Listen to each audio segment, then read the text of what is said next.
Hi everyone, मैं हूं आप सभी का अपना प्रशांत भैया और आपका स्वागत करता हूं एक नए लेक्चर के अंदर। लेक्चर का नाम क्या है, चैप्टर का नाम क्या है, हाउ डू ऑर्गेनिजम्स रिप्रोड्यूस, वो भी वन शॉट के अंदर, एक लेक्चर के अंदर पूरे के पूरे चैप्टर को हम आज बैठकर समाप्त करने वाले हैं। देखो, अभी तक इस चैप्टर के बाद हम पूरी की पूरी साइंस इस YouTube चैनल के ऊपर कवर कर चुके होंगे। हाँ, साइंस का हर एक चैप्टर, हर एक टॉपिक हमने कवर कर दिया है। आपको कुछ नहीं करना है। अगर आपको कोई भी चैप्टर पढ़ना है, आपको इस चैनल पे जाना है, प्लेलिस्ट का एक ऑप्शन आता है, प्लेलिस्ट पे क्लिक करना है, साइंस की प्लेलिस्ट दिखना है, वहां पर सारे के सारे चैप्टर ऑर्डर वाइज लगे हुए हैं। ठीक है, चाहे हेरिडिटी हो, चाहे आर एनवायरमेंट हो, चाहे इलेक्ट्रिसिटी हो, चाहे लाइट हो, सब कुछ कवर करा दिया है।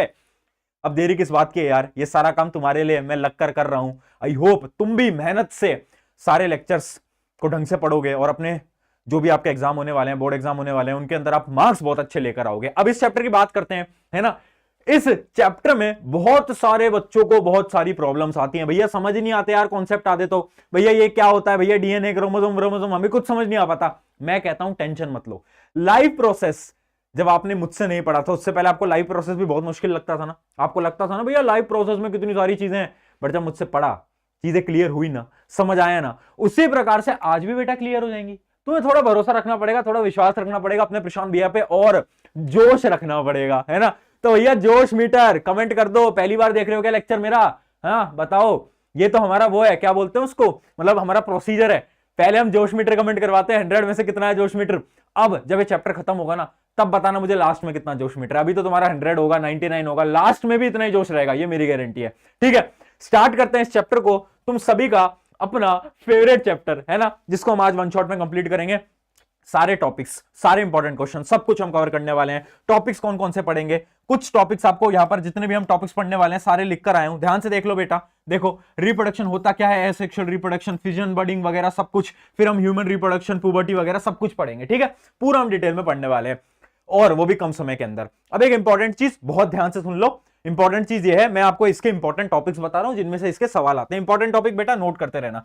सबसे पहली चीज, ये जो असेक्सुअल रिप्रोडक्शन है, इसके जो टाइप्स हैं जो कि नीचे लिखे हुए हैं, ये सारे इंपॉर्टेंट हैं, सवाल पूछा जा सकता है। उसके अलावा sexual reproduction in flowering plant, double star हर साल एक सवाल आता है इसके अंदर से। ये चैप्टर अप्रोक्स, देखो सारे बोर्ड का अलग अलग वेटेज होता है, सीबीएसई के अंदर 6 नंबर या 7 नंबर का ये पूछा जाता है। ठीक है, और ये फ्लावरिंग प्लांट का हर बार सवाल आता है। उसके अलावा एक सवाल आपको ह्यूमन रिप्रोडक्शन, चाहे मेल हो चाहे फीमेल हो, दोनों के अंदर से एक सवाल दिखने वाला है, या तो मेल का आएगा या फीमेल का आएगा, बट आएगा जरूर। ठीक है, तो सारी चीजें आपकी आने वाली है और इन सारी चीजों को मैं यहां पर खड़े होकर कवर करा दूंगा। टेंशन किस बात की, इंपॉर्टेंट टॉपिक आपको मार्क करा दिए हैं। ठीक है, जितने भी इंपॉर्टेंट क्वेश्चंस होंगे वो भी साथ साथ में बेटा मैं डिस्कस करता हुआ चलूंगा। एक नोटबुक पेन लेकर आ जाओ, नोट्स डिस्क्रिप्शन में होंगे, अगर डिस्क्रिप्शन में नहीं मिलते तो टेलीग्राम ज्वाइन कर लो, वहां पर सारे नोट्स डल जाते हैं। दोस्त क्या कर रहे हो, टेलीग्राम क्यों नहीं ज्वाइन कर रहे हो यार? टेलीग्राम पे बहुत सारी इंपॉर्टेंट इंफॉर्मेशन भी देता रहता हूं।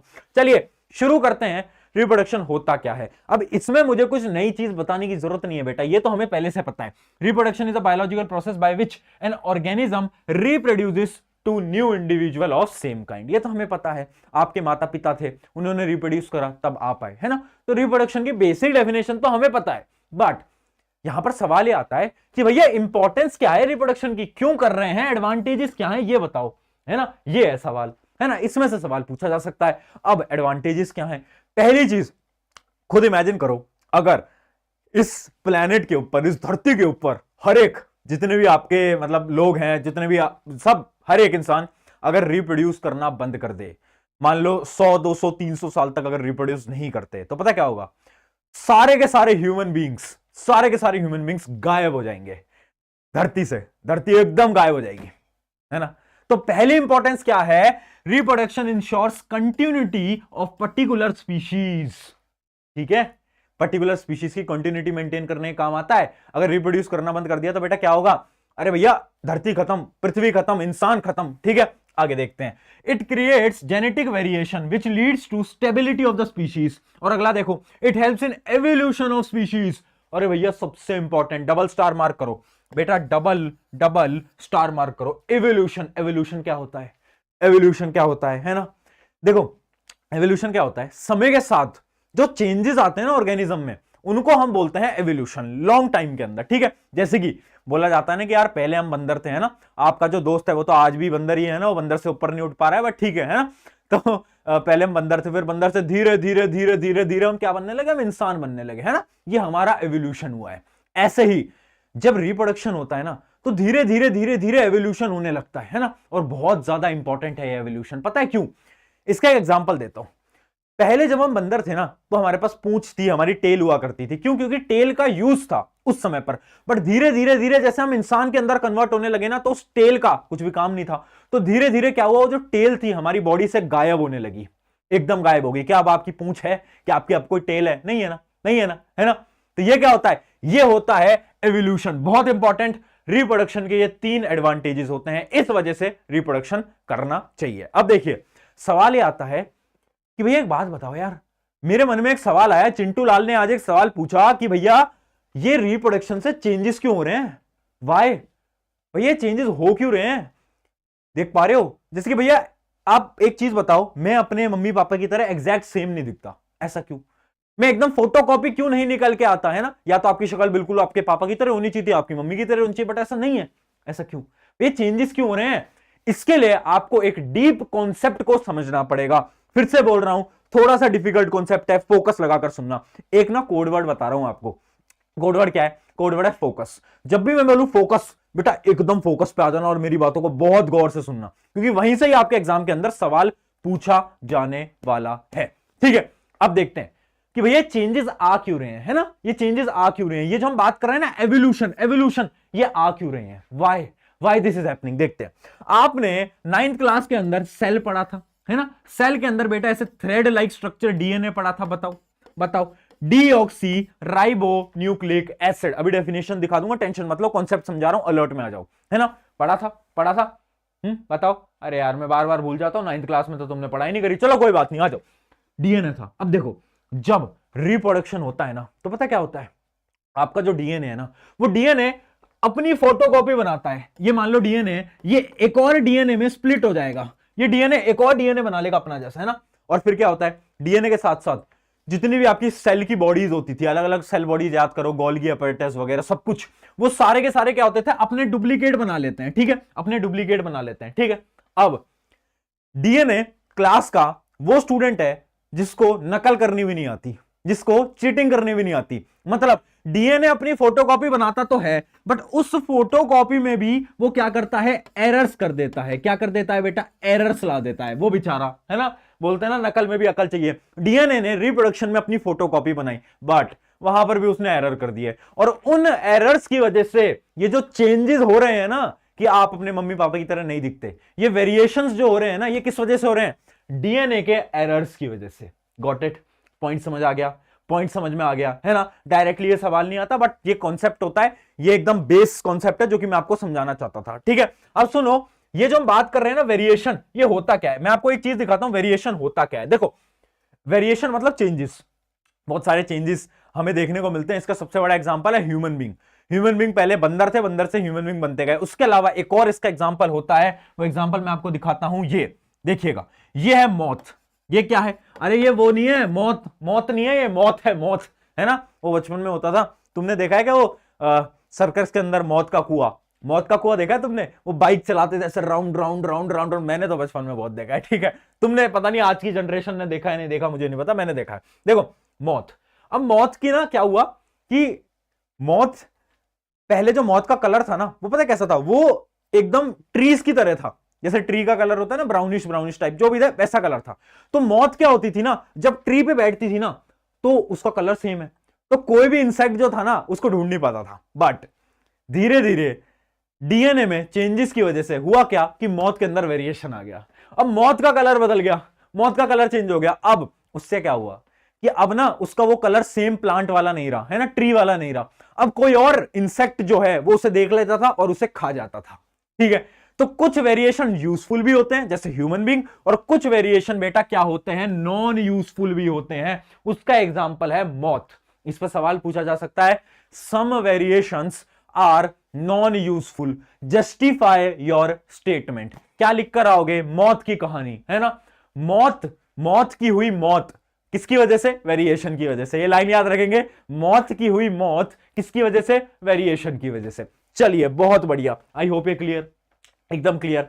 एकदम क्लियर यहां तक। चलिए अब हमने बात करी डीएनए डुप्लीकेशन की, तो हमें कुछ इंपॉर्टेंट चीजों के बारे में बात करनी पड़ेगी, कुछ की टर्म्स हमें पढ़ने पड़ेंगे, है ना। वैसे जिन बच्चों ने मेरा हेरिडिटी वाला लेक्चर देखा है उसके अंदर भी मैंने की टर्म्स बताया, बट ठीक है फिर से बता देते हैं बेटा। डीएनए क्या होता है? A group of molecule that is responsible for carrying transmitting heredity material. आपको पता है कि डीएनए थ्रेड लाइक स्ट्रक्चर है, ठीक है, आपके सेल के अंदर, जो कि रिप्रोडक्शन के दौरान जो जेनेटिक मटेरियल है उसको कैरी करने वाला है, ठीक है। वो जो कैरेक्टरिस्टिक्स आ रहे हैं ना आपके अंदर जो आ रहे हैं आपके पापा मम्मी से, वो सारे कौन लेके जाता है? डीएनए लेके जाता है। अगली चीज देखते हैं क्रोमेटिन। क्रोमेटिन आपके कोई काम की नहीं है, ज्यादातर नहीं पूछी जाती है। आप क्रोमोसोम देखो, क्रोमोसोम इंपॉर्टेंट है क्योंकि हेरिडिटी में क्रोमोसोम का बहुत बार जिक्र होता है। क्रोमोसोम क्या होता है? देखो, a DNA molecule that consists of part of all the genetic material of an organism। देखो डीएनए का वो पार्ट जिसके अंदर सारे के सारे जेनेटिक मटेरियल्स हैं, है ना। जेनेटिक मटेरियल क्या है? जो कि पेरेंट्स से अगले जनरेशन के अंदर ट्रांसफर होने वाले हैं। उस पार्ट को हम क्या बोलते हैं? क्रोमोसोम। मतलब क्रोमोसोम क्या है? It is a part of DNA. DNA का एक तरीके से आप पार्ट मान सकते हो, ठीक है। क्लियर बेटा? हाँ या ना बोलो। अरे हाँ या ना बोलो यार, तेरा जोश वोश कम हो जाता है बार बार यार। फोकस फोकस, आ जा, ठीक है। अगला देख, जीन। जीन को वैसे तो हम हेरिडिटी में पढ़ते हैं, बस इतना आप जान लो, it is a fundamental unit of heredity, ठीक है।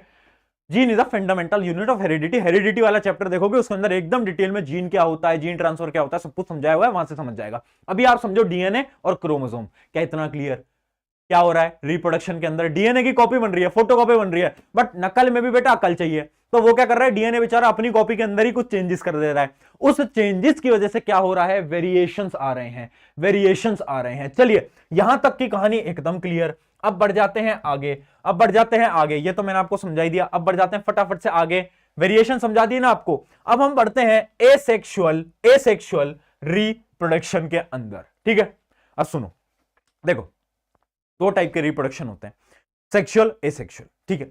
सेक्सुअल रिप्रोडक्शन और एसेक्सुअल रिप्रोडक्शन का जो डिफरेंस है वो इंपॉर्टेंट है, कभी कभार पूछ लिया जाता है 3 नंबर के सवाल के अंदर। मैं इसको थोड़ा जूम इन करता हूं, आई होप आपको स्क्रीन पे विजिबल है।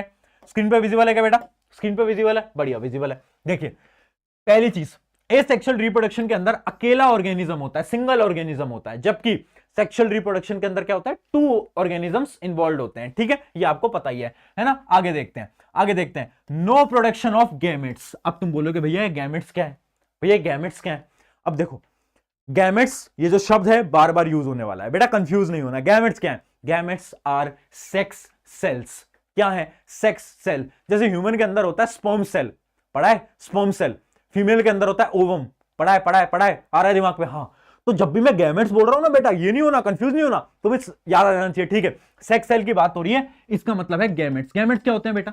सेक्स सेल को ही हम क्या बोलते हैं? गैमेट्स, ठीक है। जब भी मैं बोल रहा हूं मेल गैमेट, समझ जाना मैं बोल रहा हूं कि मेल सेक्स सेल। जब भी मैं बात कर रहा हूं फीमेल गैमेट, समझ जाना मैं बात कर रहा हूं फीमेल सेक्स सेल। अरे बहुत बढ़िया यार, कितना आसान है, बताओ यार, इसमें क्या इतना मुश्किल टॉपिक बता दें, इतना आसान है। आगे देखते हैं।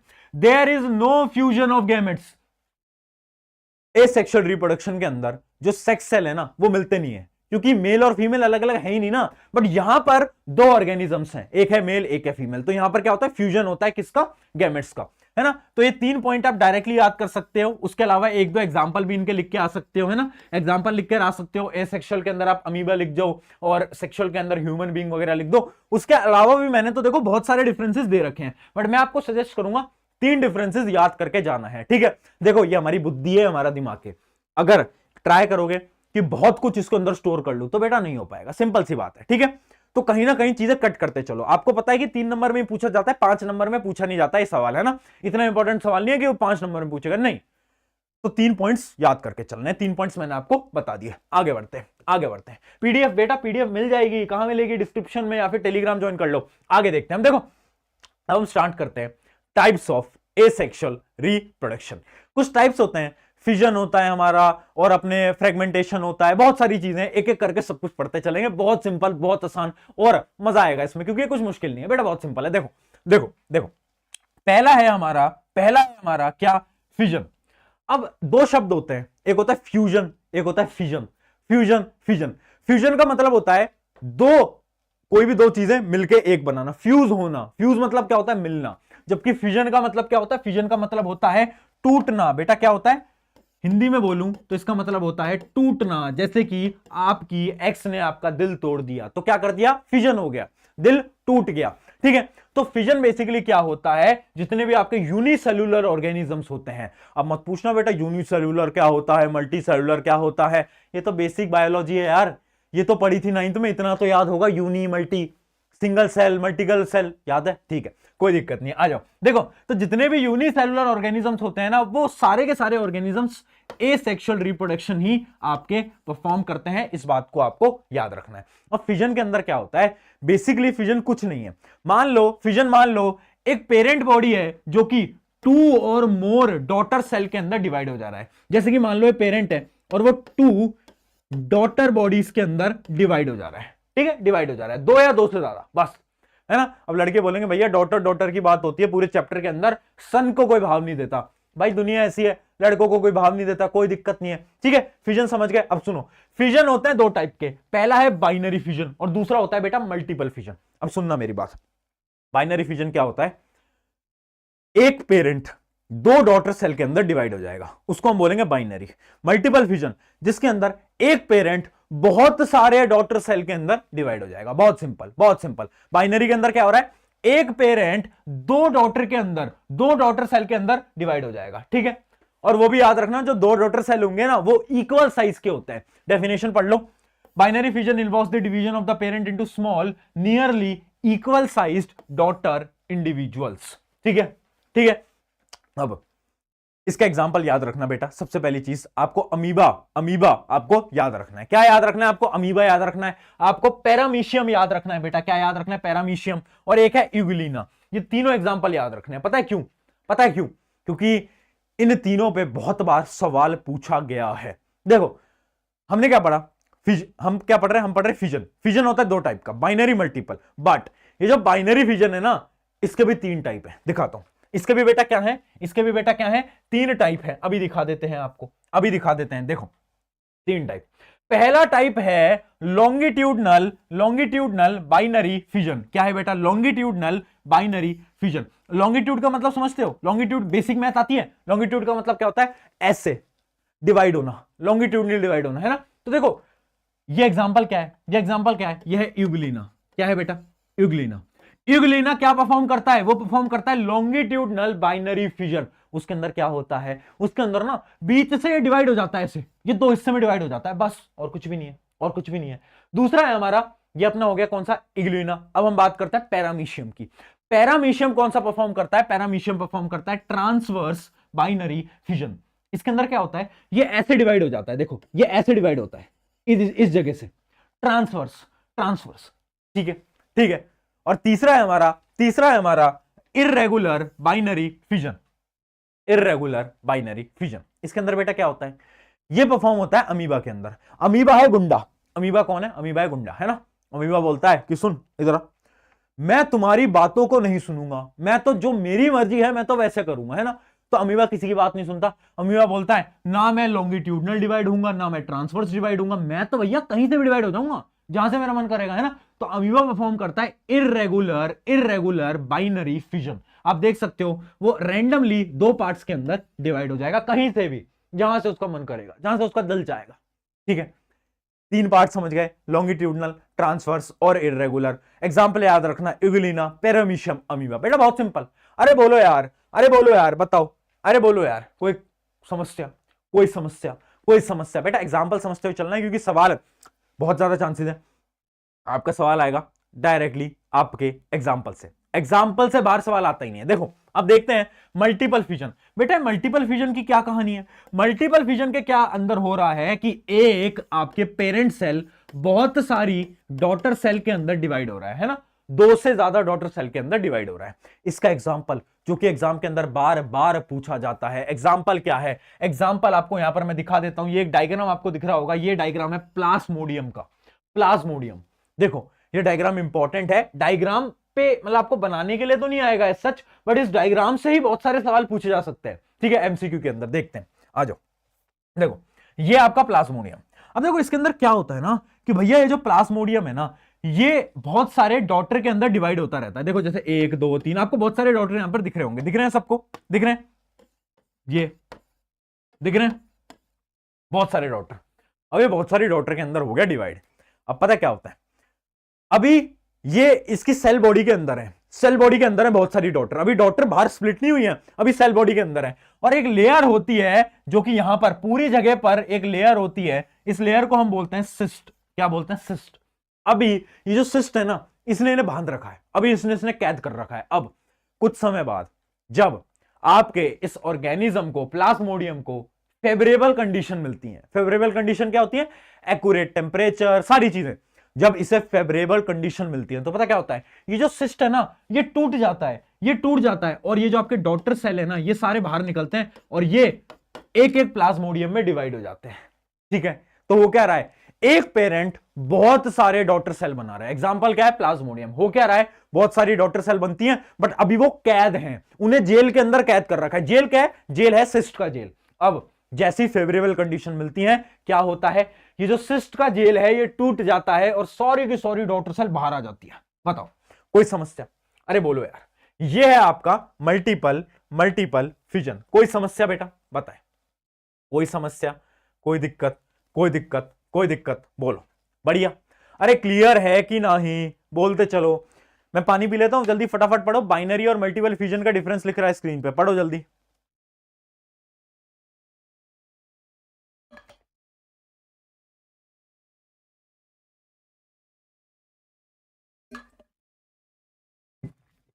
चलिए पढ़ लिया।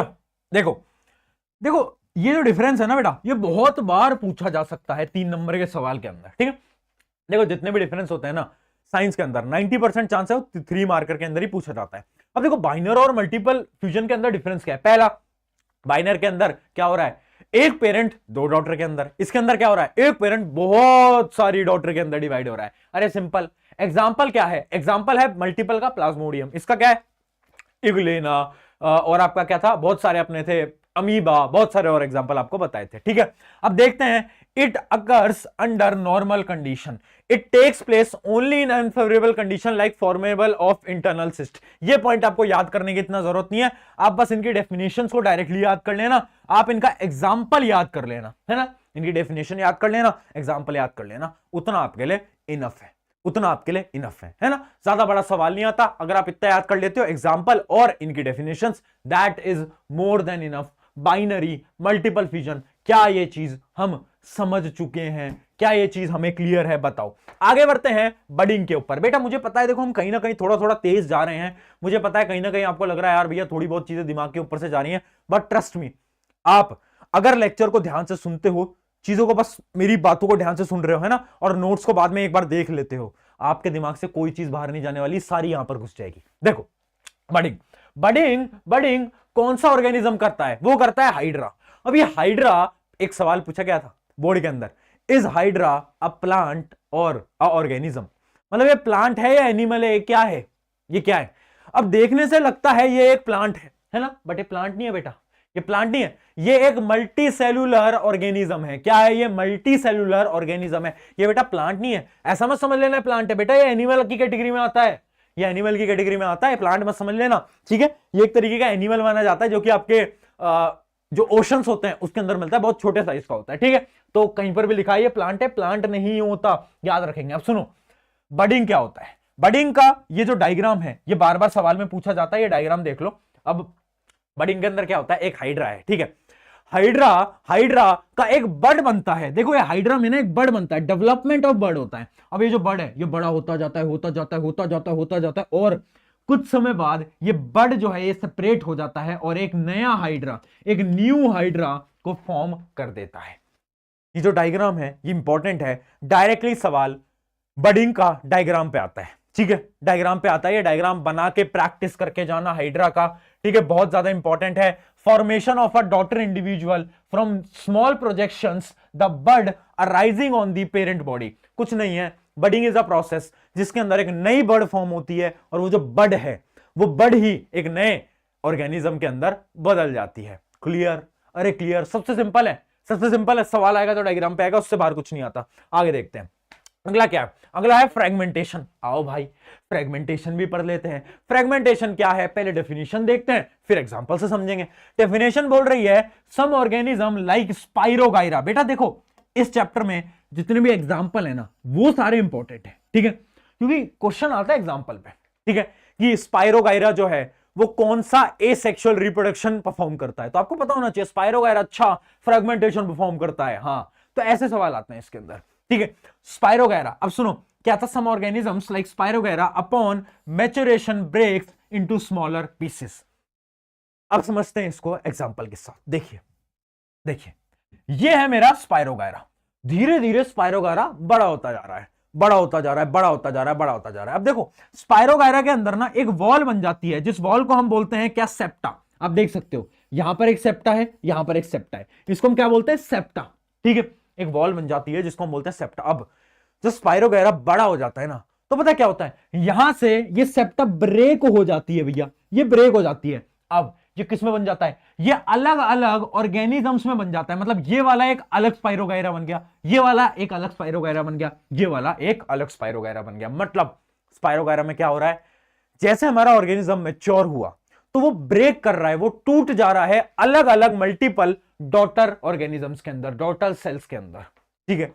स्पाइरोगायरा में एक लेयर होती है सेप्टा, ये सेप्टा टूटती है और क्या होता है ये, ठीक है। ये डायग्राम भी बेटा प्रैक्टिस करके जाना, ठीक है, जिन जिन डायग्राम को बेटा नोट करा रहा हूं वो प्रैक्टिस करने हैं, मतलब करने हैं, ठीक है।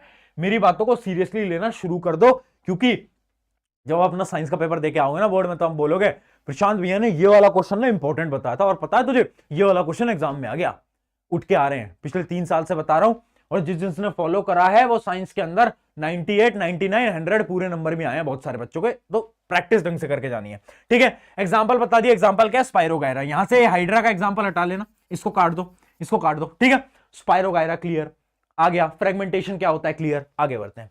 अगला है हमारा रीजनरेशन। रीजनरेशन मतलब क्या है, वापिस से जन्म लेना, है ना, वापिस से जनरेट होना। जैसे कि आपने घर में देखा होगा वो छिपकली होती है ना, जिसको हम लिजर्ड बोलते हैं, लिजर्ड, किस किसने देखी है लिजर्ड, है ना।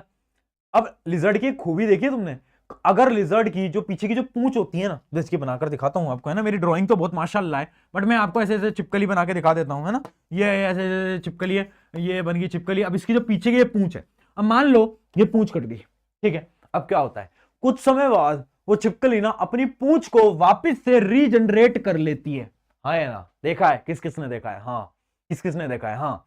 अब कुछ ऑर्गेनिज्म छिपकली के भी बाप है, ठीक है, कैसे, वो क्या है ना कि वो छिपकली तो सिर्फ पूंछ जनरेट करती है, वो पता क्या करती है, कुछ ऑर्गेनिजम्स पूरे के पूरे नए ऑर्गेनिजम्स को जनरेट कर लेते हैं। जैसे कि इमेजिन करो, अगर अगर छिपकली की पूंछ कटी है ना, अब उसकी पूंछ अगर गिरी हुई है यहां पर, मान लो, क्या उस पूंछ से ये लिजर्ड एक नई लिजर्ड बना लेगी क्या, बताओ, क्या एक लिजर्ड उसकी टेल से एक नई लिजर्ड बना सकती है, पॉसिबल नहीं है। बट कुछ ऑर्गेनिजम्स उनके एक पोर्शन से पूरा का पूरा नया ऑर्गेनिज्म बना लेते हैं। जैसे कि देखते हैं एग्जांपल, जैसे कि एग्जांपल है प्लेनेरिया का। क्या है एग्जांपल प्लेनेरिया, बेटा एग्जांपल सारे नोट करते चलना, क्योंकि सवाल एग्जांपल पे ही आएगा, फिर से बोल रहा हूं, ठीक है। तुमसे डायरेक्टली कोई नहीं पूछेगा कि व्हाट इज रीजनरेशन, इतने बेवकूफ नहीं है, वो एग्जांपल उठा के बोलेंगे प्लेनेरिया कौन सा एसेक्सुअल रिप्रोडक्शन परफॉर्म करता है और उसकी डेफिनेशन बताओ, ऐसे पूछते हैं, ठीक है। तो प्लेनेरिया कौन सा करता है, आपका रीजनरेशन। हो क्या रहा है,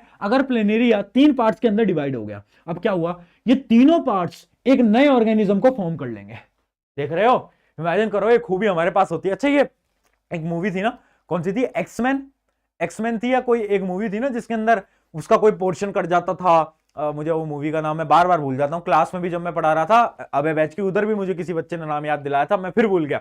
कुछ एक मूवी थी, है ना, बहुत पहले मैंने देखी थी वो, उसके अंदर एक सुपर हीरो था, उसके पास पावर थी, वो क्या करता था कि उसका कोई भी पोर्शन अगर कट हो जाता था ना, तो फिर वो वहां से एक नया पोर्शन बना लेता था। तो ऐसी खूबी इसके पास है, प्लेनेरिया के पास, अगर एक पोर्शन कट हुआ एक नया ऑर्गेनिज्म बन गया, है ना, कितनी मस्त खूबी है। सोचो मेरे पास आ जाए तो मैं, मेरा एक हाथ कटेगा, फिर उस हाथ से एक नया प्रशांत भैया बन जाएंगे, कितनी आसानी होगी ना। एक प्रशांत भैया तुम्हें पढ़ा रहे हैं यहाँ पर, एक प्रशांत भैया अबे बैच में पढ़ा रहे हैं, एक प्रशांत भैया बाहर घूमने गए हुए हैं, कितनी मस्त जिंदगी हो जाएगी। चलो ये था हमारा रीजनरेशन। अब एक इंपॉर्टेंट टॉपिक, इस पे स्टार मार्क करना बेटा, स्पोर फॉर्मेशन, बहुत इंपॉर्टेंट, क्योंकि बच्चों को ये समझ नहीं आता। देखो स्पोर फॉर्मेशन, आपने कभी ब्रेड देखी बेटा, ब्रेड, ब्रेड तो सबने देखी घर में।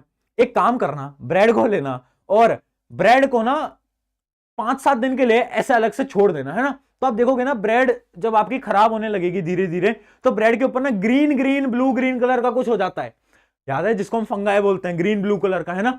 तो वो जो ग्रीन ब्लू कलर है ना, वो पता क्या होता है, वो होता है आपका राइजोपस। वो क्या होता है आपका राइजोपस, ठीक है। मतलब इसको एक्चुअल में मत करना वरना मम्मी बहुत मारेगी तुम्हारी, है ना, फिर मेरी गारंटी नहीं है, तुम बोलो प्रशांत भैया ने बोला था करने को, मेरी कोई गारंटी नहीं है। देखो राइजोपस, और राइजोपस जो है ना, वो कौन सा एसेक्सुअल रिप्रोडक्शन को परफॉर्म करता है, वो होता है आपका स्पोर फॉर्मेशन। अब देखो होता क्या है, आपको एग्जांपल से समझाते हैं। देखिए ये आपकी ब्रेड, ये आपकी ब्रेड, अब ग्रीन ग्रीन सब्सटेंस बन गया। अब उस ग्रीन सब्सटेंस को अगर मैं माइक्रोस्कोप लगाऊं और देखूं कि भैया इसमें है क्या, इसमें क्या है, तो माइक्रोस्कोप लगाने पे कुछ ऐसी इमेज आती है। अब देखो इस इमेज के अंदर है क्या क्या, देखते हैं, ध्यान से देखते हैं। ये जो हमारा राइजोपस है, इसकी रूट्स हैं जिनको हम बोलते हैं क्या, राइजोइड। क्या बोलते हैं बेटा, राइजोइड, ठीक है। नाम याद करने की जरूरत नहीं है, जहां पर इंपॉर्टेंट बोलूंगा सिर्फ उतना याद रखो, ठीक है। अब देखिए, अब यहां पर ना कुछ ऐसी डंडी टाइप की है, ये देखो डंडी जा रही है ना, और ये है इसका राउंड, कुछ दिख रहा है राउंड, इसको क्या बोलते हैं, इस राउंड बॉल को बोलते हैं स्पोरेंजियम। बेटा क्या बोल रहे हैं, स्पोरेंजियम। अब इसको याद करना पड़ेगा, स्पोरेंजियम, ठीक है, राउंड बॉल। अब ये जो राउंड बॉल है ना, इसके अंदर है स्पोर्स। क्या है बेटा, स्पोर्स। स्पोर्स क्या होते हैं, मतलब आप मान लो स्पोर्स एक तरीके का बीज है, ठीक है। जैसे प्लांट में बीज होता है ना, वैसे हमारे फंगाई में क्या है, कुछ बीज टाइप का सब्सटेंस है जिसको हम बोलते हैं स्पोर्स। अब होता क्या है, ये जो स्पोर्स है ना, ये इधर इधर उधर उधर डिस्ट्रीब्यूट होते जाते हैं, ठीक है। और ये जो स्पोर्स है ना, इन हर एक स्पोर्स से नया राइजोपस बनता जाता है, नया राइजोपस बनता जाता है। इस वजह से अगर आप ब्रेड को छोड़ते हो तो आप देखोगे 5-7 दिन बाद ना पूरी की पूरी ब्रेड पे फंगाई लग जाती है। कैसे, क्योंकि राइजोपस जो है स्पोर्स की मदद से क्या करता है, रिप्रोड्यूस करता है। क्या बात क्लियर है, क्या बात क्लियर है। अब देखो स्पोर फॉर्मेशन क्यों इंपॉर्टेंट है, क्योंकि इस पे एक सवाल आया था। सवाल क्या आया था, आपको एक डायग्राम दिया था, आपको डायग्राम दिया था और बोला था कि ये जो डायग्राम है इसमें ये बताओ, आपको पूरी इंफॉर्मेशन दी थी कि ये राइजोपस का डायग्राम है। अब आपको ये बताना है कि इनमें से कौन सा पार्ट इसका रिप्रोडक्टिव पार्ट है।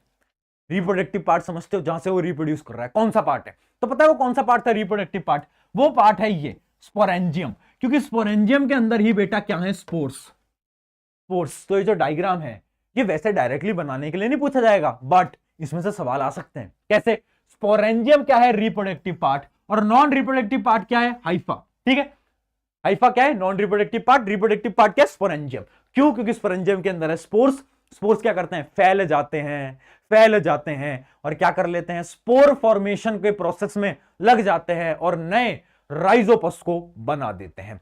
बताइए बेटा, क्या हमें कोई समस्या है, बताएं, कोई दिक्कत, कोई समस्या यहां तक।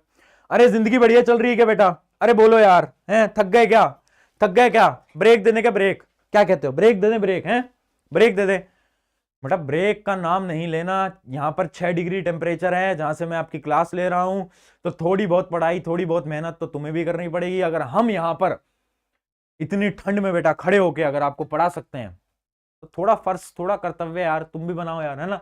थोड़ी कंसिस्टेंसी बेटा जिंदगी में तुम भी लाओ, ठीक है। आगे बढ़ते हैं फिर।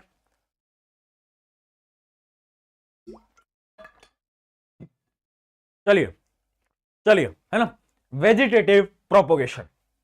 वेजिटेटिव प्रोपोगेशन, अब वेजिटेटिव प्रोपोगेशन पता क्या है, देखते हैं।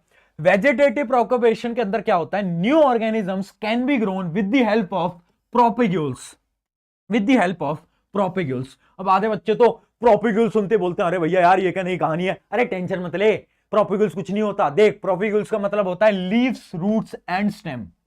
मतलब एक प्लांट है, उसको कैसे उगाते हो, प्लांट को तुम उगाते हो, रूट्स मतलब उसमें सीड डालते हो और उस सीड की मदद से एक प्लांट उगता है। बट वेजिटेटिव प्रोपोगेशन में हम प्लांट को उगाते हैं by the help of root, stem या तो लीफ। कौन कौन से, रूट, स्टेम, लीफ, याद रहेगा, याद रहेगा, ठीक है। अब देखते हैं वेजिटेटिव प्रोपोगेशन के टाइप क्या है। 2 टाइप के होते हैं बेटा। पहला टाइप है नेचुरल वेजिटेटिव प्रोपोगेशन, दूसरा है आर्टिफिशियल। नेचुरल के अंदर तो नेचुरली प्लांट में हो जाएगा, और आर्टिफिशियल में क्या है कि हम करवाएंगे, हम प्लांट को फोर्स करेंगे और उस प्लांट से एक नए प्लांट को बनाएंगे, ठीक है। याद रखना, इसके अंदर हम किसका यूज ले रहे हैं, या तो हम लीव से बना रहे हैं, या तो हम स्टेम को यूज ले रहे हैं, या तो हम रूट को यूज ले रहे हैं, ठीक है। हम सीड को यूज नहीं कर रहे, बीज को यूज नहीं कर रहे बेटा, हम क्या कर रहे हैं, इन 3 चीजों को यूज कर रहे हैं। देखते हैं, आ जाइए। वेजिटेटिव प्रोपोगेशन का पहला पार्ट, पहला है नेचुरल वेजिटेटिव प्रोपोगेशन, नेचुरली जो प्लांट्स खुद करते हैं। अब देखिए इसका सबसे पहला टाइप है by underground stem. By underground stem. Underground stem कुछ नहीं है, सवाल नहीं पूछा जाता, ऊपर ऊपर से समझ लो, इस पे एक भी सवाल नहीं आ सकता। बस आप इतना समझो कि आलू होता है ना, आलू, आलू देखा है, चिली पोटैटो, चिली पोटैटो याद आ रहा है, मुंह में पानी आ रहा है, हाँ। तो वो जो पोटैटो है ना, आलू, वो आलू अगर आपने कभी देखा हो गौर से, किचन में जाना आलू देखना, तो आलू में ना कुछ गड्ढे होते हैं, कुछ गहरे गहरे गड्ढे होते हैं, उनको हम बोलते हैं आलू की आंखें, आलू की आइस, है ना। अब वो जो गड्ढे होते हैं ना, कभी कभार क्या होता है, उस जगह से आप देखोगे तो ग्रीन कलर का प्लांट भी बाहर आ रहा होता है, ग्रीन कलर का प्लांट भी आ रहा होता है, कभी कभार देखना आप, कुछ कुछ आलू में ऐसा होता है। इसका क्या मतलब होता है, आलू से भी एक नया प्लांट खुद ब खुद कभी कभार उग के आ जाता है। तो वो भी क्या है, वो भी एक एग्जांपल है किसका, वेजिटेटिव प्रोपगेशन का। क्यों, क्योंकि आलू क्या है, आलू है एक तरीके से अंडरग्राउंड स्टेम, क्योंकि वो जमीन के अंदर उगता है ना बेटा, जमीन के अंदर उग रहा है। जैसे कि ये देखो, ये अपनी जमीन है, इसके अंदर आपका आलू उग रहा है, मान लो यहां पर। अब आलू में से अगर अगर एक नया प्लांट उग सकता है तो वो क्या कहलाएगा, वो कहलाएगा क्या, नेचुरल वेजिटेटिव प्रोपगेशन का एग्जाम्पल। और उसके अंदर कौन सा एग्जाम्पल, बाय अंडरग्राउंड स्टेम। ठीक है, ज्यादा डीप समझने की जरूरत नहीं है, सवाल नहीं पूछा जा सकता, बट एग्जाम्पल इंपॉर्टेंट है। पोटैटो, आगे देखते हैं, अगला देखते हैं। अगला है बाय रूट्स। अब रूट्स की मदद से इसका एक एग्जांपल है, एग्जांपल क्या है, स्वीट पोटैटो, मीठे आलू स्वीट पोटैटो। देखो स्वीट पोटैटो कुछ इस प्रकार से होते हैं, आपको दिख भी रहा होगा, आपको दिख भी रहा होगा बेटा, देखिए। अब इसमें क्या होता है ना, इसमें भी सेम आलू की तरह होता है, इसके अंदर ना कभी कभार जो इनकी रूट्स होती है ना, उनमें से एक नया पौधा उगाता है, एक नया पौधा उगाता है। डायग्राम इंपॉर्टेंट नहीं है, डायग्राम मत देखो ध्यान से, ठीक है। नया पौधा उगाता है, उसको हम क्या बोलते हैं, उसको हम बोलते हैं कि भाई इसमें क्या हो रहा है, रूट्स की मदद से एक नया पौधा उग के आ रहा है। एग्जांपल याद रखेंगे, स्वीट पोटैटो। अब अगला और इंपॉर्टेंट जो तुम्हें याद रखना है वो है bye the help of leaf. कभी कभार पत्तों पे भी नया पौधा उगाता है, और उसका एग्जांपल तुम्हें याद रखना है, एग्जांपल है ब्रायोफिलम।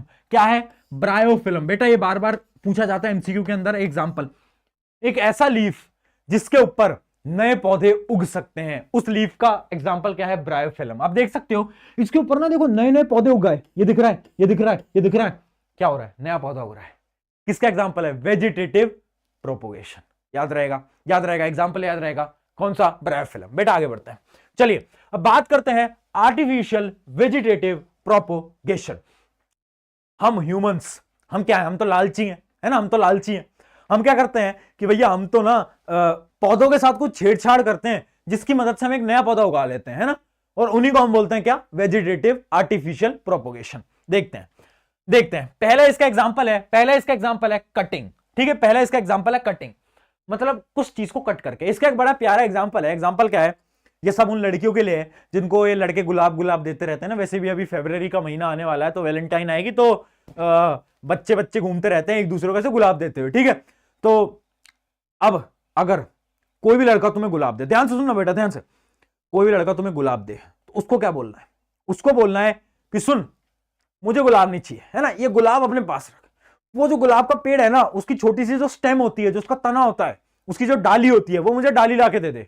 तो वो तुम्हें बेवकूफ समझेगा, वो कहेगा यार ये कैसी लड़की है ना। बट तुम होशियार, तुम होशियार, क्योंकि तुमने आर्टिफिशियल वेजिटेटिव प्रोपोगेशन पढ़ा है।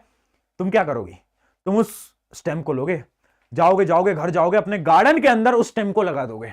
अब जब उस स्टेम को लगाओगे ना, तो कुछ समय बाद उसमें से एक नया रोज का फ्लावर बन जाएगा, एक नया रोज का प्लांट बन जाएगा।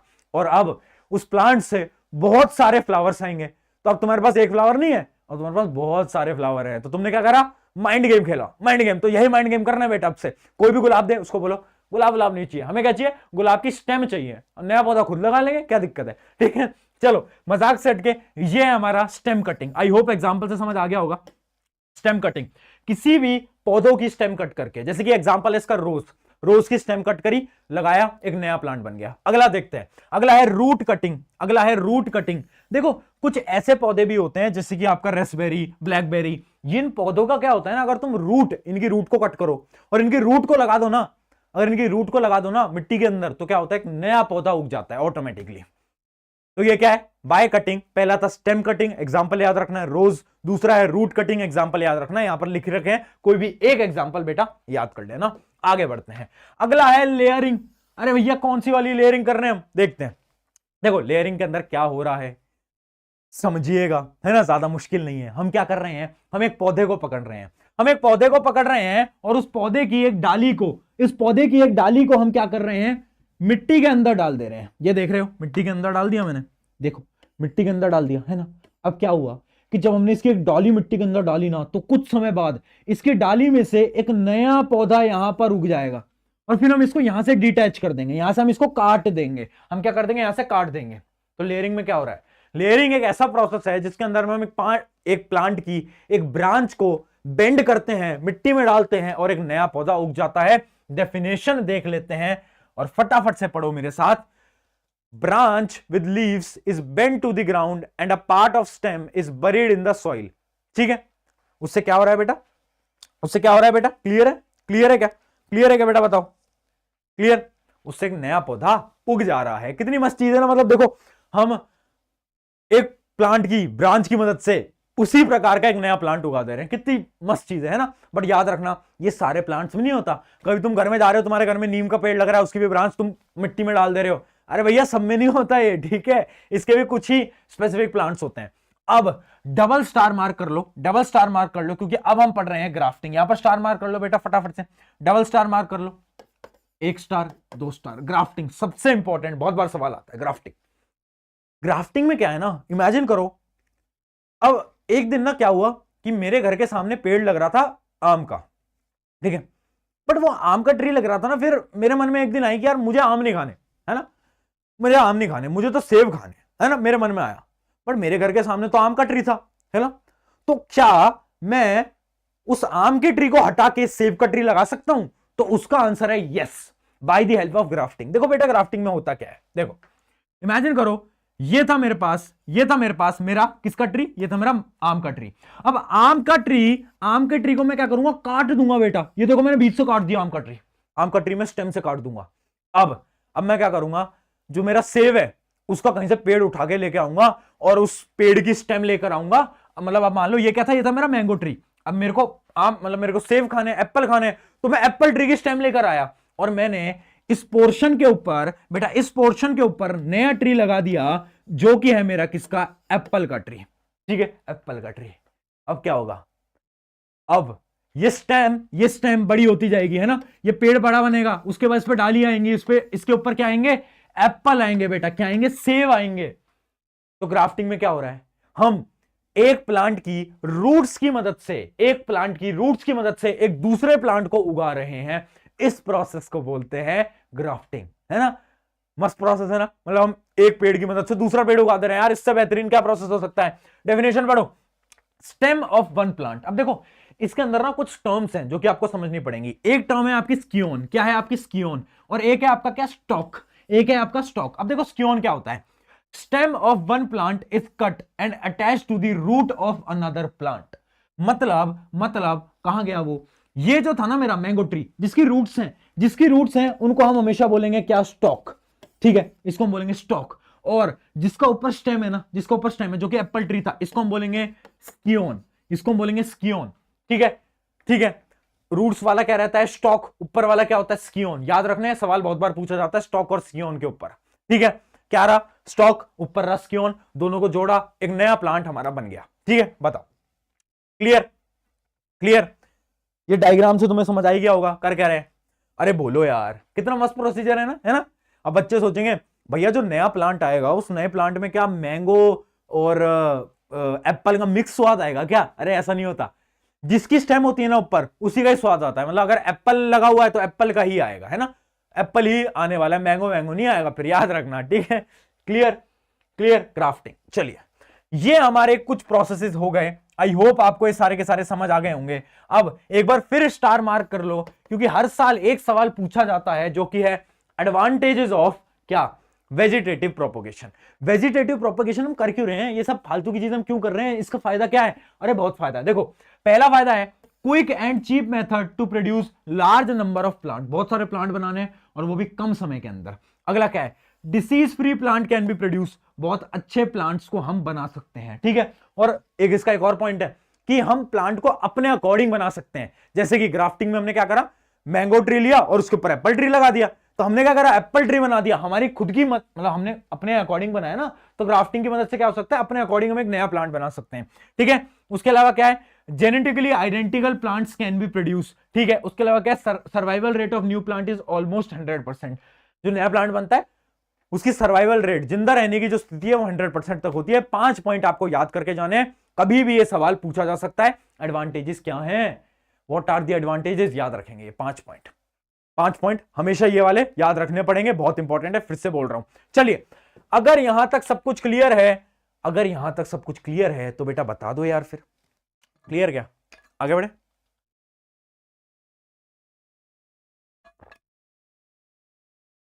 पता है, अरे बहुत बढ़िया यार, क्या बात है, क्या बात है। अगला टॉपिक टिश्यू कल्चर। देखो टिश्यू कल्चर आपके सिलेबस के अंदर इसमें सवाल नहीं आते, बस आपको मैं इतना बता देता हूं। टिश्यू कल्चर में हम क्या कर रहे हैं कि मेरे मन में आया कि यार मैं ना अब ना, क्या मैं एक पौधे को अपनी लेबोरेटरी के अंदर टेस्ट ट्यूब के अंदर बना सकता हूं क्या? तो उसका आंसर है हाँ, मैं एक पौधे को टेस्ट ट्यूब के अंदर भी बना सकता हूं। पता है कैसे? मैं किसी भी पौधे का एक टिश्यू लूंगा, ठीक है, टिश्यू समझते हो ना, 9th में पढ़ा था टिश्यू, हाँ टिश्यू लूंगा। अब उस टिश्यू को मैं क्या करूंगा, टेस्ट ट्यूब में डालूंगा, ठीक है। मान लो ये मेरी टेस्ट ट्यूब है, ये मेरी टेस्ट ट्यूब है, और इसके अंदर मैं टिश्यू लेता हूं और वो टिश्यू को मैं डाल देता हूं एक प्लांट का। अब इस टिश्यू को सारी फेवरेबल कंडीशन देता हूं, जैसे कि इसके अंदर मैं बहुत सारे हार्मोन्स डालता हूं। प्लांट हार्मोन बेटा याद करो, कितने सारे प्लांट हार्मोन पड़े थे, ग्रोथ हार्मोन, है ना, वो सारे हार्मोन्स मैं डालता हूं। उसके अलावा इसको बहुत सारी फेवरेबल कंडीशन भी देता हूं, जैसे कि टेम्परेचर वगैरह सब कुछ। तो पता क्या होगा, बहुत कम समय के अंदर ये जो टिश्यू है ना, ये एक नए प्लांट के अंदर बदल जाएगा, और इसी प्रोसेस को हम बोलते हैं टिश्यू कल्चर। टिश्यू कल्चर कुछ नहीं है, this is a process by which we are making a new plant with the help of its tissue. Tissue की मदद से एक नए प्लांट को बनाना ही टिश्यू कल्चर कहलाता है। जैसे कि यहां आप कुछ फोटोज देख सकते हो, टेस्ट ट्यूब के अंदर छोटे छोटे छोटे छोटे पौधों को बनाया जा रहा है, ठीक है, ये होता है टिश्यू कल्चर। ज्यादा से ज्यादा इसकी डेफिनेशन आपके सिलेबस में पूछी जा सकती है, उससे बाहर बेटा कुछ भी नहीं आता, तो टेंशन नहीं लेनी है और आगे बढ़ जाना है। और अब हम पहुंच चुके हैं मित्रों सेक्सुअल रिप्रोडक्शन पे। क्या बात है, क्या बात है, क्या बात है, क्या बात है। कैसा है भैया जोश है भाई, कैसा चल रहा है जोश? एक बार जोश मीटर कमेंट कर दो यार। थक गए क्या, थक गए क्या, बताओ यार। तुम बड़ी जल्दी थक जाते हो यार, ऐसा ऐसा क्यों करते हो तुम, बताओ इतनी जल्दी जल्दी कैसे थक जाते हो। करें शुरू, करें शुरू सेक्सुअल रिप्रोडक्शन। चलिए अब देखिएगा, आपको ऑब्वियसली बात पता है कि सेक्सुअल रिप्रोडक्शन के अंदर 2 डिफरेंट सेक्सेस इन्वॉल्व होंगे, एक होगा मेल, एक होगा फीमेल, ठीक है। और सेक्सुअल रिप्रोडक्शन में जो आपके सेक्स सेल होते हैं ना, जिनको हम गैमेट्स बोलते हैं, गैमेट्स, उनको हम एक और लाइन से बोलते हैं जो कि होता है जर्म सेल। तो कंफ्यूज मत हो जाना कि प्रशांत भैया ने कीड़े वाले सेल के बारे में तो बताया नहीं था, ये पता नहीं क्या पूछ लिया। अरे कीड़े वीड़े नहीं है, ये होते हैं सेक्स सेल, ठीक है, जर्म सेल ही सेक्स सेल होता है। चलिए आगे बढ़ते हैं। अब देखो, अब ना एक साइकिल मैं आपको बता रहा हूं बेटा, वो अगर आपने साइकिल समझ ली, हम सेक्सुअल रिप्रोडक्शन पढ़ रहे हैं, पहले हम प्लांट्स के लिए पढ़ेंगे, फिर हम ह्यूमन के लिए पढ़ेंगे, दोनों के लिए एक साइकिल अगर आपने समझ ली, मैं गारंटी से बोलता हूं ये चैप्टर आपकी टिप पे होगा।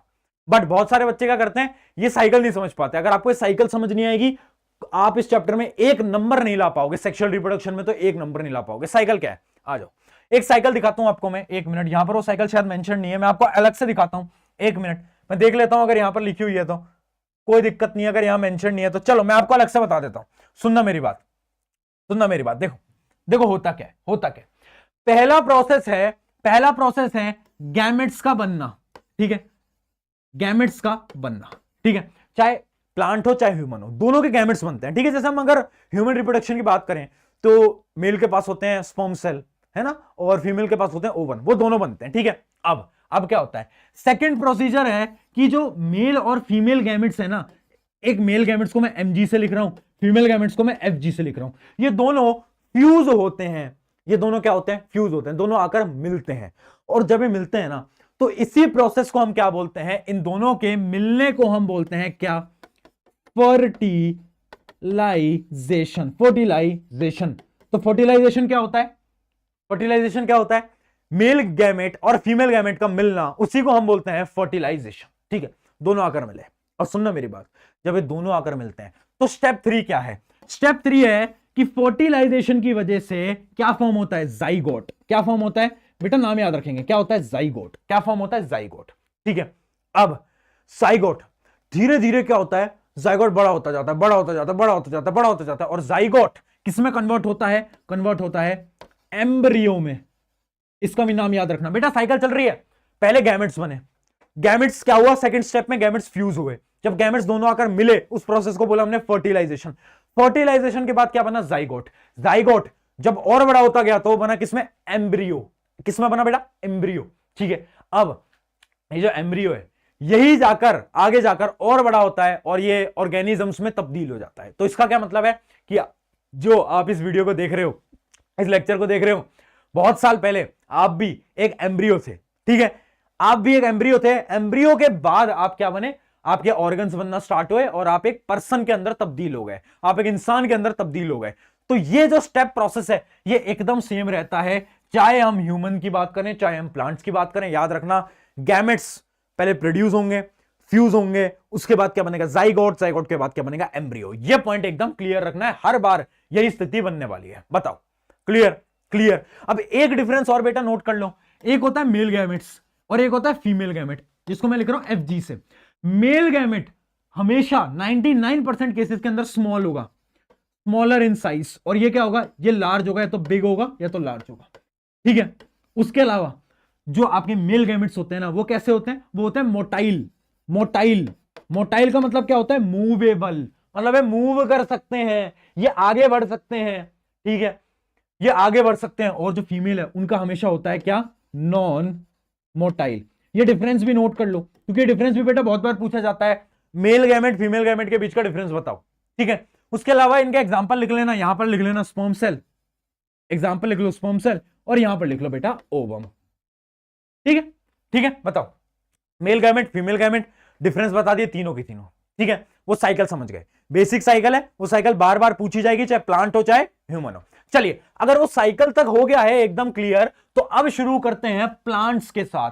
पढ़ते हैं कि भाई ये जो प्लांट है ना, इनके अंदर रिप्रोडक्शन हो कैसे रहा है, हाउ, कैसे हो रहा है। तो इसके लिए एक डायग्राम जो कि बहुत ज्यादा इंपॉर्टेंट है, एनसीईआरटी का ये प्यारा प्यारा डायग्राम बार बार पूछा जाता है, प्लीज इसकी प्रैक्टिस करके आना है ना। एग्जाम देने जा रहे हो, इसकी प्रैक्टिस नहीं कर रहे हो, तो भैया फिर तो तुम्हारी लंका लग जाएगी। क्या लग जाएगी, लंका लग जाएगी। ठीक है, इसको प्रैक्टिस करके आना है। देखिएगा, अब बहुत आसान तरीके से समझेंगे बेटा, कुछ भी नहीं है, अलर्ट में आ जाओ, अलर्ट में आ जाओ। देखो, ये पौधा है, अब इस पौधे को, मतलब पौधा बोल रहा हूं, ये फ्लावर है, इस फ्लावर को एकदम नीचे से शुरू करते हैं। देखो, ये हरे कलर के आप देख पा रहे हो कुछ, ये हरे कलर के कुछ देख पा रहे हो क्या बेटा, ये देख रहे हो, ये देख रहे हो, ये देख रहे हो, ये पता क्या है, ये है सेपल्स।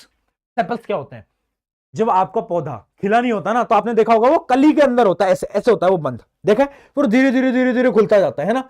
तो जब आपका पौधा खिला नहीं होता ना, तो पता है वो कौन उसे प्रोटेक्ट करता है, उन्हें प्रोटेक्ट करता है सेपल्स। सेपल्स क्या होते हैं, ग्रीन लीफ जो कि प्रोटेक्ट करते हैं। डेफिनेशन में आगे दिखा दूंगा, आगे देखते हैं। अगला है पेटल्स। पेटल्स क्या होता है, ये जो आप पिंक कलर का देख रहे हो, जो आपके फ्लावर को कलरफुल टेक्सचर देता है, वो जो आपके फ्लावर की पत्तियां होती हैं, उनको हम क्या बोलते हैं, क्या बोलते हैं बेटा, पेटल्स। ठीक है, अब देखते हैं, ये तो बहुत सिंपल था। अब आता है इंपॉर्टेंट चीज, इंपॉर्टेंट चीज समझना। देखिए, मैं कुछ चीज मार्क कर रहा हूं बेटा, ध्यान से देखना। ये देख पा रहे हो, ये देख पा रहे हो, एक डंडी सी दिख रही होगी है, इस डंडी सी को पता क्या बोलते हैं, इसको हम बोलते हैं, यहां पर आपका मेंशन भी होगा, इसको हम बोलते हैं क्या, फिलामेंट। इधर देख लेते हैं, यहां पर मेंशनड है, ये जो डंडी सी आपको दिख रही है ना हर जगह पे, इनको हम बोलते हैं क्या, फिलामेंट। क्या बोलते हैं बेटा, फिलामेंट। अब ये जो डंडी सी है, इसके ऊपर एक आपको स्ट्रक्चर दिख रहा होगा ऐसा, है ना, इसको हम बोलते हैं क्या, इसको हम बोलते हैं एंथर। बेटा क्या बोलते हैं, एंथर। ऊपर वाला एंथर, नीचे वो जो स्ट्रक्चर है डंडी का, उसको हम बोलते हैं फिलामेंट। और एंथर और फिलामेंट को अगर हम दोनों को जोड़ दें, तो फिर हम उसको ओवरऑल को बोलते हैं हम क्या, स्टेमन। क्या बोलते हैं बेटा, स्टेमन। और ये जो स्टेमन है ना, ये पता क्या होता है, ये होता है आपका मेल रिप्रोडक्टिव ऑर्गन। फ्लावर के अंदर जो मेल रिप्रोडक्टिव ऑर्गन है ना, वो पता क्या होता है, वो होता है स्टेमन। स्टेमन क्या है, दो पार्ट से मिलकर बना है। कौन कौन से, anther filament, anther filament, anther filament. याद रखेंगे, टिप्स पे याद होगा, मेरे साथ बनाते चलना। एंथर फिलामेंट क्या है, स्टेमन। स्टेमन क्या है, मेल रिप्रोडक्टिव ऑर्गन। आगे बढ़ते हैं, देखिएगा। अब यहां पर गौर फरमाइएगा, ये देखो, ये दिख रहा होगा आपको स्ट्रक्चर, ये स्ट्रक्चर आपको दिख रहा होगा, ये स्ट्रक्चर आपको दिख रहा होगा अलग से, है ना। अब देखिए, इस स्ट्रक्चर के तीन पार्ट हैं।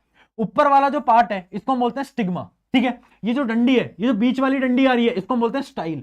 और ये जो आपको राउंड राउंड दिख रहा है ना, इसको हम बोलते हैं ओवरी। और ओवरी के अंदर पता क्या होता है, ओवरी के अंदर होता है आपका ओव्यूल। क्या होता है बेटा, ओव्यूल। याद रखेंगे, ठीक है, ओवरी के अंदर आ गया ओव्यूल। अब सुनो मेरी बात, इन तीनों को जब हम एक साथ मिला लेते हैं ना, तो इनको हम बोलते हैं क्या, पिस्टल। ये आपकी वो वाली पिस्टल नहीं है जो कि यूपी बिहार में चलती है, वो वाली पिस्टल नहीं है, दूसरी है। ठीक है, तीन पार्ट को कॉम्बिनेशन में हम बोलते हैं पिस्टल, और पिस्टल जो है वो क्या होता है, वो होता है female reproductive organ. Male reproductive organ क्या है, स्टेमन। फीमेल रिप्रोडक्टिव ऑर्गन क्या है, पिस्टल। पिस्टल से याद रखना, पिस्टल, ठीक है, गोलीबारी, पिस्टल, ठीक है। तीन ऑर्गन है इसके, ये तीन मैंने आपको बता दिए। अब यहां पर रिप्रोडक्शन होता कैसे, उसके बारे में हम बात करते हैं। अब ध्यान से समझना, वैसे पूरी डिटेल में मैं बताऊंगा, बट आपको मैं एक बार ऊपर ऊपर समझा देता हूं ताकि आपके माइंडसेट एकदम क्लियर हो जाएगा। देखिए, ये जो आपका एंथर है ना बेटा, इसको मैं क्लियर कर लेता हूं। ये जो आपका एंथर है ना बेटा ऊपर, ये जो आपका एंथर है, इस एंथर के पास पता है क्या है, इस एंथर के पास होते हैं पोलन ग्रेन। क्या होते हैं, पोलन ग्रेन। क्या होता है बेटा, पोलन ग्रेन, ठीक है। अब ये जो पोलन ग्रेन होते हैं ना, ये इन्हीं के पास जो है वो मेल गैमेट्स प्रेजेंट है। फ्लावर के जो मेल गैमेट्स है ना, वो कहां पर है, पोलन ग्रेन के पास, ठीक है। अब ये जो पोलन ग्रेन है ना, ये पोलन ग्रेन उड़ते उड़ते यहां पर आ जाते हैं। कहां पर आ जाते हैं, स्टिग्मा के ऊपर, ठीक है। और स्टिग्मा के पास क्या है, अभी डेफिनेशन सबकी बताऊंगा, अभी ध्यान से सुन लो प्रोसेस। स्टिग्मा के पास क्या है, कुछ ग्लू सब्सटेंस है, मतलब स्टिकी सब्सटेंस है। तो जैसे ही पोलन ग्रेन उड़ते उड़ते यहां पर आते हैं ना, तो यहां पर चिपक जाते हैं। अब जब वो चिपक जाते हैं तो उसके आगे का क्या प्रोसेस होता है वो आपको यहां पर समझ आएगा, देखिएगा। अब पोलर ग्रेन यहां पर चिपक गया, ठीक है। अब धीरे धीरे क्या होता है, पोलन ग्रेन ना एक ट्यूब बनाने लगता है, और इस ट्यूब को हम बोलते हैं पोलन ट्यूब। ये डायग्राम भी बहुत ज्यादा इंपॉर्टेंट है, ठीक है, पोलन ट्यूब। अब ये पोलन ट्यूब कहां तक जाती है, ये ट्यूब जाती है ओवरी तक। कहां तक बेटा, ओवरी तक। अब इस ट्यूब की मदद से ये जो मेल गैमेट है, मेल गैमेट ट्रांसफर होता है और यहां पर आ गया, ठीक है। ओवरी के पास क्या है, ओवरी के पास है ओव्यूल। ओवरी के पास क्या है, ओव्यूल। ओव्यूल क्या है, फीमेल गैमेट। फीमेल गैमेट को मेल गैमेट मिल गया, तो क्या हुआ, फर्टिलाइजेशन। अब जब फर्टिलाइजेशन होता है बेटा, तो क्या बनता है, अरे बोल यार, जाइगोट। जब जाइगोट बनता है तो क्या बनता है, एम्ब्रियो। अब एम्ब्रियो धीरे धीरे धीरे धीरे धीरे धीरे ग्रो करता जाता है, और यहां पर पता है क्या बन जाता है, ये बन जाता है फ्रूट। क्या बन जाता है बेटा, फ्रूट। आपने देखा होगा, पहले फ्लावर आता है पौधों के अंदर, फिर फ्लावर के बाद क्या आता है, फ्रूट आता है। तो फ्रूट कैसे आता है, इस प्रोसेस से। प्रोसेस क्या है, पोलर ग्रेन आया कहां पर, ऊपर स्टिग्मा पे। स्टिग्मा के बाद पोलन ग्रेन ने एक ट्यूब बनाई जिसको हम बोल रहे हैं पोलन ट्यूब, और उस ट्यूब ने रास्ता ढूंढ के कहां पर आ गया, वो ओवरी के अंदर। ओवरी के अंदर क्या है, ओव्यूल। ओव्यूल के पास क्या है, फीमेल गैमेट। अब मेल गैमेट फीमेल गैमेट दोनों मिलते हैं कहां पर, यहां पर।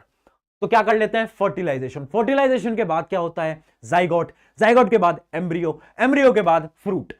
क्लियर, बोलो, एकदम क्लियर। अब इसी चीज को डिटेल में डेफिनेशन बाय डेफिनेशन पढ़ते हैं। आ जाइए, एक एक करके उठाते हैं और देखते हैं क्या क्या इन सबकी डेफिनेशंस हैं, ठीक है। देखते हैं। पहली चीज, सेपल्स। सेपल्स को बोलते हैं काइलेक्स, ये इसका साइंटिफिक नेम है, याद करने की जरूरत नहीं है, आप बस सेपल्स याद कर लो। सेपल्स का काम क्या होता है, usually green and provide protection to the flower during a bud stage. जब अपना फ्लावर छोटा है ना, बेचारा नन्ना मुन्ना सा है ना, तो उसको प्रोटेक्ट कौन कर रहा है, प्रोटेक्ट उसको सेपल्स कर रहे हैं। पेटल्स क्या होते हैं, पेटल्स को हम कोरोला भी बोलते हैं, और ये क्या होता है, petals are usually bright substance, bright colour के होते हैं ना, कलरफुल ब्राइट, और इनकी फ्रेग्रेंस भी होते हैं। जैसे गुलाब का फूल, बहुत ज्यादा खुशबू आती है उसमें से, आपने देखा होगा है ना, किस वजह से आती है, पेटल्स की वजह से। अगला देखते हैं एंथर। बेटा अगला क्या है, अगला है हमारा एंथर। इसको मैं थोड़ा साइड कर देता हूं, विजिबल है ना, एक मिनट, हाँ अब ठीक है। सुनो, अगला है मेरा एंथर। एंथर क्या है, एंथर के अंदर क्या है बेटा, एंथर के अंदर है पोलन ग्रेन, याद रखेंगे। Produces pollen grain which consist of male gametes, male gametes होते हैं। अगला देखते हैं फिलामेंट। फिलामेंट क्या है, its form the stalk that bears the anther. मतलब ये डंडा है जो कि एंथर से कनेक्टेड है, ठीक है। एंथर मतलब आप ये मान लो कि जो फिलामेंट है ये एक तरीके से सपोर्ट दे रहा है किसको, एंथर को। अगला देखते हैं, अगला क्या कहलाता है, अगला है मेरा स्टिग्मा। स्टिग्मा क्या होता है, स्टिग्मा वो चीज है जिसके पास कुछ स्टिकी सब्सटेंस है, ताकि जैसे ही पोलर ग्रेन आए तो उसके ऊपर चिपक जाए। डेफिनेशन लिखी हुई है। अगला देखते हैं स्टाइल। स्टाइल क्या होता है, स्टाइल होता है वो ट्यूब, वो जो आप देख रहे थे ना, वो जो वहां पर एक ट्यूब थी, दिखाता हूं। ये जो पूरी की पूरी ये जो ट्यूब है, ये जो ट्यूब है, इसको हम क्या बोलते हैं बेटा, इसको हम बोलते हैं स्टाइल, ठीक है। आगे देखते हैं, अगला क्या है, अगला है मेरा ओवरी। ओवरी क्या होता है, ओवरी होता है basal swollen part of the pistil. Pistil का जो स्वेलन पार्ट है जिसके अंदर एक्चुअली में ओव्यूल है, वो क्या कहलाता है, वो कहलाता है मेरा ओवरी। अब ओव्यूल क्या होता है, ovule is present inside the ovary, consist of female gamete, ठीक है। ओवरी के अंदर ओव्यूल है, और भैया ओव्यूल के पास क्या, ओव्यूल के पास है फीमेल गैमेट। हो क्या रहा है, पोलन ग्रेन आया है ना, पोलन ग्रेन के पास मेल गैमेट था, फिर वो अंदर आया, उसने पोलन ट्यूब बनाई, पोलन ट्यूब से मेल गैमेट अंदर गया, मेल गैमेट अंदर गया तो फीमेल गैमेट तो ऑलरेडी अंदर था, वो दोनों फर्टिलाइज कर गए। भैया फर्टिलाइज कर गए तो क्या बना? Zygote, zygote embryo, embryo fruit. अरे बोल, अब यहां पर एक सवाल तुम्हारे मन में आना चाहिए कि भैया ये पोलन ग्रेन वहां से एंथर से स्टिग्मा तक कैसे आया? हाउ, कैसे आया? और इसी चीज को हम पढ़ते हैं। देखो एक प्रोसेस होता है, इसको आगे करो, एक प्रोसेस होता है जिसको हम बोलते हैं पॉलिनेशन। कहां गया पॉलिनेशन? कहां गया भैया पॉलिनेशन? पॉलिनेशन, हाँ, एक प्रोसेस होता है जिसको हम बोलते हैं पॉलिनेशन। पॉलिनेशन क्या होता है?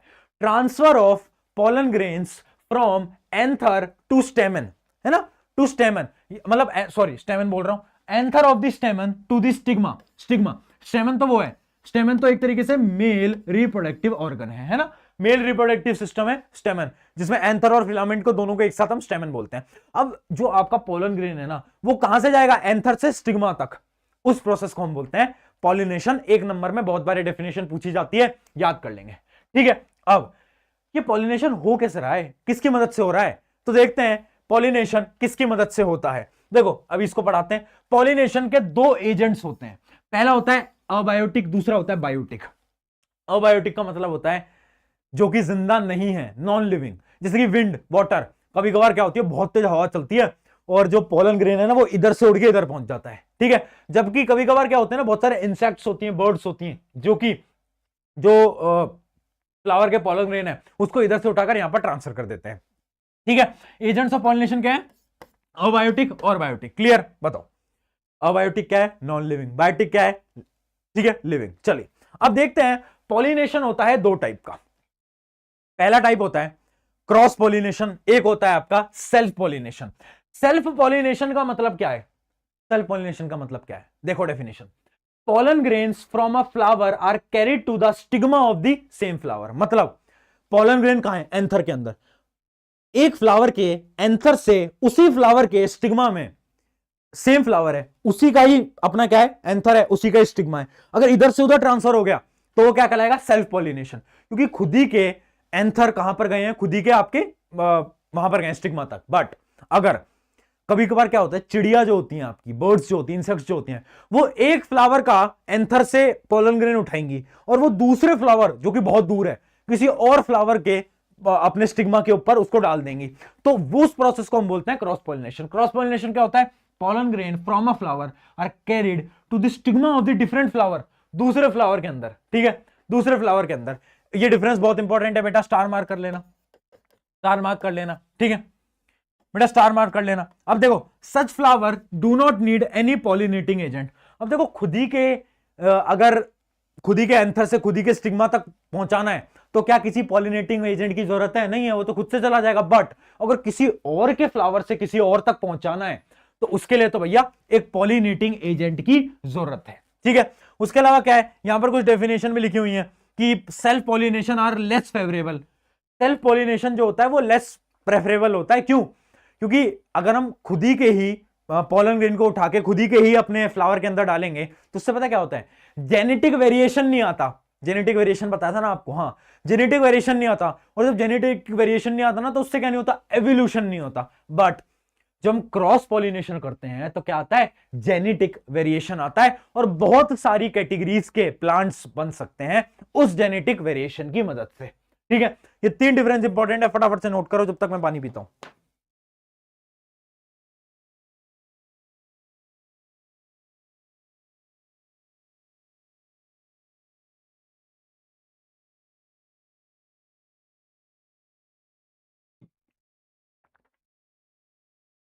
क्लियर? बताओ, क्लियर? तीनों डिफरेंस क्लियर? हमने क्या पढ़ा?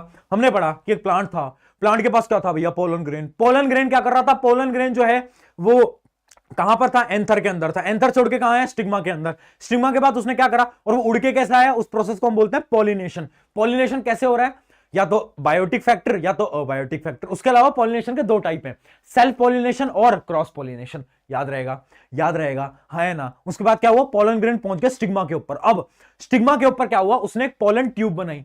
पोलन ट्यूब की मदद से मेल गैमेट फीमेल गैमेट तक पहुंचा, फ्यूज करा, फर्टिलाइजेशन हुआ, क्या बना, मेरे साथ बोलो, जाइगोट बना। जाइगोट से क्या बना बेटा, एम्ब्रियो बना। एम्ब्रियो से क्या बना बेटा, फ्रूट बना। बहुत बढ़िया। अगर आप यहां तक क्लियर है तो आपका फ्लावर वाला पोर्शन एकदम आपको क्लियर हो चुका है। चलिए फटाफट से आगे बढ़ जाते हैं। देखो यहां पर बहुत सारी ऐसी लैंग्वेज लिखी है जो कि आपको समझ नहीं आएगा, ठीक है। तो जरूरी नहीं है बेटा कि आप बुकिश लैंग्वेज को लिखकर आओ। अगर फर्टिलाइजेशन इन प्लांट पे सवाल आता है, जरूरी नहीं है बुकिश लैंग्वेज को लिखकर आओ, बट ये डायग्राम बहुत इंपॉर्टेंट है। ये डायग्राम तो बेटा आपको बनाना ही पड़ेगा, है ना, किसी भी हालत में। ये डायग्राम बहुत इंपॉर्टेंट है, बट आप अपनी लैंग्वेज में भी लिख के आ सकते हो। बस आपको पार्ट सारे याद रहने चाहिए, ठीक है। याद रखेंगे पोलन ग्रेन के पास क्या है, मेल गैमेट, और ओव्यूल के पास क्या है, फीमेल गैमेट। याद रहेगा, बोलो हाँ है ना, अरे बोलो हाँ है ना। पूरी सिस्टम समझ आ गया क्या, सिस्टम क्लियर है क्या, सिस्टम बोलो, सिस्टम क्लियर है क्या तुम्हें, बताओ। अब बात करते हैं फर्टिलाइजेशन के बाद। फर्टिलाइजेशन हो गया, फ्रूट बन गया। अब फर्टिलाइजेशन के बाद पता है क्या हुआ, वो जो आपका ये जो हम ऐसे ट्यूब बना रहे थे ना, ऐसे ट्यूब बनाकर ऐसे एक राउंड से बना रहे थे, वो जो आपकी ओवरी थी ना, ओवरी, ये आपकी ओवरी थी।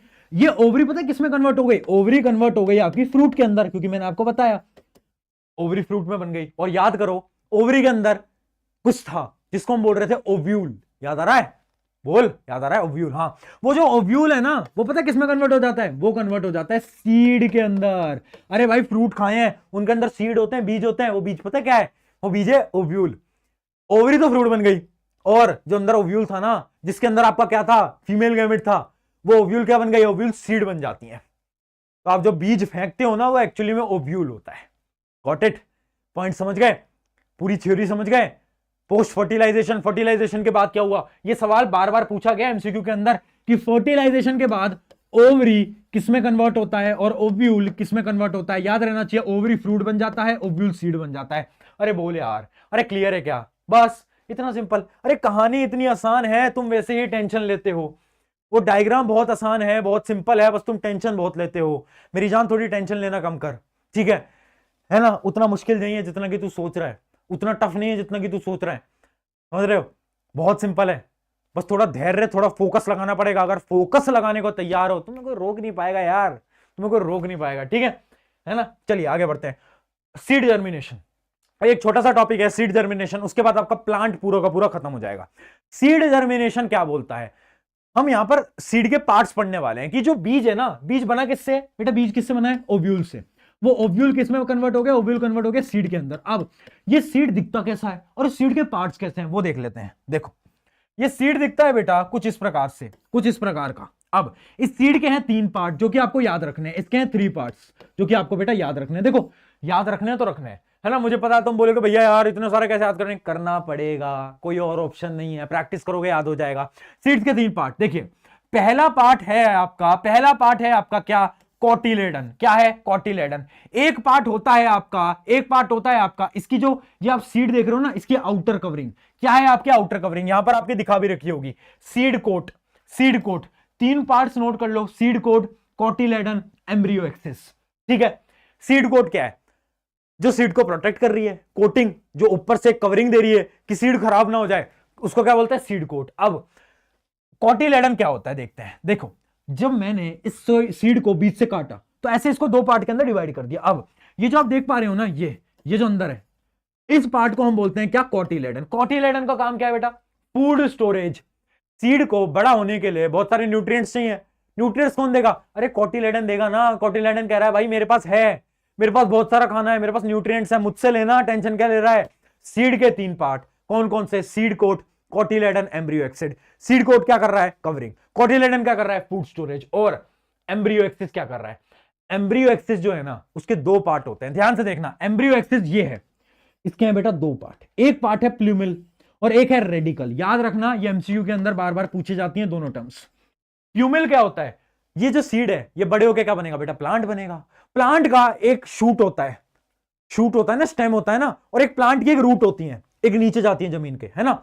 तो जो रूट बनती है ना वो तो आपकी रेडिकल बनती है। ये जो है ना नीचे का पार्ट, ये बड़ा होके क्या बनती है, रूट बनती है। इस पार्ट को हम बोलते हैं रेडिकल। और जो ऊपर वाला पार्ट है ना जो कि शूट बनेंगे, उसको हम बोलते हैं प्लूमिल। क्या बोलते हैं बेटा, प्लूमिल। याद रखेंगे, shoot, plumule, roots, radicle. Clear, 3 parts पढ़ लिए, तीनों पार्ट्स क्लियर। क्या सीड का कॉन्सेप्ट हम समझ चुके हैं, सीड बना किससे है, ओव्यूल से। एक बार फटाफट से प्लांट वाला एक बार फटाफट से रिवाइज कर लेते हैं, फिर हम ह्यूमंस के ऊपर आगे बढ़ेंगे। प्लांट्स में से हर बार एक सवाल आता है, तो प्लीज थोड़ा सा सीरियस होकर पढ़ लो, क्योंकि उतना मुश्किल नहीं है जितना तुम्हें लग रहा है। एक बार पार्ट्स को देखते चलेंगे, रिवाइज करेंगे एंड देन आगे बढ़ते हैं, ठीक है। प्लांट्स के अंदर क्या क्या पढ़ लिया हमने पढ़ लिया प्लांट्स के कुछ पोर्शंस, जैसे कि पहला हमारा पोर्शन है सेपल्स प्रोटेक्ट करते हैं। पेटल्स क्या होते हैं, कलरफुल हैं, बहुत ज्यादा कलरफुल है और खुशबू भी आती है। उसके अलावा क्या है, ये जो डंडी सा स्ट्रक्चर है इसको हम बोलते हैं फिलामेंट, और उसके अलावा जो ऊपर ये राउंड स्ट्रक्चर है इसको हम बोलते हैं एंथर। एंथर के पास क्या है, पोलन ग्रेन। पोलन ग्रेन के पास क्या है, मेल गैमेट। उसके अलावा ये जो आप देख पा रहे हो ये जो राउंड सा है ये है ओवरी। ओवरी के अंदर क्या है, ओव्यूल। ओव्यूल के अंदर क्या है, फीमेल गैमेट। ये जो स्ट्रक्चर आप देख रहे हो इसको हम बोलते हैं स्टाइल, और जो ऊपर वाला सब्सटेंस है ये, इसको हम बोलते हैं स्टिग्मा। स्टिग्मा के पास क्या है, स्टिकी सब्सटेंस। होता क्या है, पोलन ग्रेन आया, पोलन ग्रेन स्टिग्मा के ऊपर चिपक गया, और उसके बाद ये वाला प्रोसेस होने लगता है, एक ट्यूब बन जाती है जिसको हम बोलते हैं पोलन ट्यूब, और उसकी मदद से मेल गैमेट कहां पर पहुंचता है, फीमेल गैमेट तक। क्या होता है, बोलो, फर्टिलाइजेशन। Fertilisation, zygote. जाइगोट बेटा एम्ब्रियो। कहानी है, कहानी की तरह याद रखेंगे। एम्ब्रियो क्या बनता है, फ्रूट, है ना, क्लियर, क्या बन गया, फ्रूट। अब फ्रूट की जो सीड है वो क्या है, वो है आपकी ओव्यूल। ओव्यूल क्या बनती है, बाद में जाके सीड बन जाती है। अब सीड के कौन से पोर्शन होते हैं, 3 पोर्शन होते हैं, तीनों आपको बता दिए, याद रखना। प्लूमिल और रेडिकल। प्लूमिल क्या होता है, फ्यूचर स्टेम, और रेडिकल क्या होता है, फ्यूचर रूट, जो कि रूट बनने वाली है। बताओ, अरे बोले यार, इतना सिंपल थी कहानी। यहां पर आपकी कहानी क्लियर। अगर यहां तक सब कुछ समझ में आया है तो एक बार फटाफट से लिखेंगे ओ और के, ओके। ओ और के, ओके, फटाफट से लिखते हैं ओ और के, ओके। बताएं, स्टार्ट करते हैं। अब कहानी आगे बढ़ रही है, सिलसिला आगे बढ़ रहा है, कहां पर, ह्यूमन रिप्रोडक्शन के अंदर। इसको भी कहानी की तरह समझ लेंगे, कुछ मुश्किल नहीं है जितना तुम्हें लग रहा है ना, बहुत सिंपल है। देखो, आ जाओ। देखो, जर्म सेल मैंने आपको बता दिया। पहली चीज, जर्म सेल क्या होते हैं, वही जर्म सेल होते हैं आपके सेक्स सेल, ठीक है, तो कंफ्यूज नहीं होना है। कहीं पर भी जर्म सेल अगर लिख के आता है एग्जाम के अंदर, वो होता है सेक्स सेल। बच्चे बहुत कंफ्यूज होते हैं, इसलिए बार बार बता रहा हूं, ठीक है। अब सुनो, मेल के अंदर, ह्यूमंस की बात कर रहे हैं, मेल के अंदर कौन से होते हैं, स्पर्म सेल। फीमेल के अंदर क्या होते हैं, क्या होते हैं, ओवम। क्या बोलते हैं उनको हम, ओवम, ठीक है, उनको हम बोलते हैं ओवम, या फिर एग भी लिखा जाता है कहीं कहीं पर, है ना, एग भी लिखा जाता है, कंफ्यूज मत होना। ओवम हम ओवम ही बोलेंगे, बट कहीं कहीं एनसीईआरटी के अंदर एग भी लिखा जाता है, कंफ्यूज नहीं होना। शुरू करते हैं हम मेल रिप्रोडक्टिव ऑर्गन्स के साथ, बट उससे पहले एक चीज तुम्हें बता देता हूं, जो कि होती है क्या, पुबर्टी। पुबर्टी क्या होती है, पुबर्टी एक ऐसी एज है, पहले डेफिनेशन देखो, इज द टाइम पीरियड और the stage of human development during which an individual shows growth and become mature. एक ऐसा समय है जिसके अंदर एक ह्यूमन बीइंग सेक्सुअली मैच्योर हो जाता है। इसका मतलब नहीं है कि वो जाके सेक्स कर लेगा, ये एक्चुअल मतलब नहीं है। इसका एक्चुअल मतलब ये है कि वो, उसके जो ऑर्गन्स हैं वो सेक्सुअली मैच्योर हो जाते हैं, बट मेंटली तो मैच्योर नहीं हुआ ना, इसलिए तो शादी की उम्र दे रखी है 18 साल, 21 साल, जो भी दे रखी है ना। तो एक ऐसी एज होती है जो कि फीमेल्स के अंदर अराउंड होती है, फीमेल्स के अंदर होती है 10 से 12 साल से शुरुआत हो जाती है, और लड़कों के अंदर थोड़ी लेट होती है, अराउंड 12 साल शुरू होती है, ठीक है। उस एज को हम बोलते हैं पुबर्टी की एज, है ना। अब लड़कों के अंदर थोड़ी लेट शुरू होती है, इसका एक बड़ा अच्छा एग्जांपल है, आपने देखा होगा जब आप क्लास 8th में थे, है ना, तो आपने देखा होगा 8th 9th के अंदर जो लड़कियां थी उनकी हाइट तो अचानक से इंक्रीज हो गई थी, बट लड़कों की हाइट छोटी थी।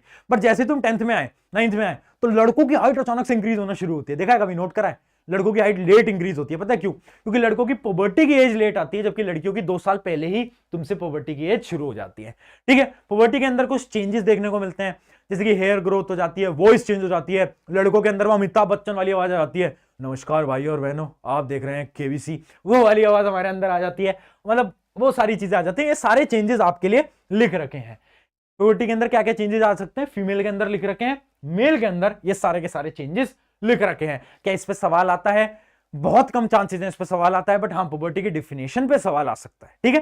पुबर्टी की डेफिनेशन पे सवाल बिल्कुल आ सकता है।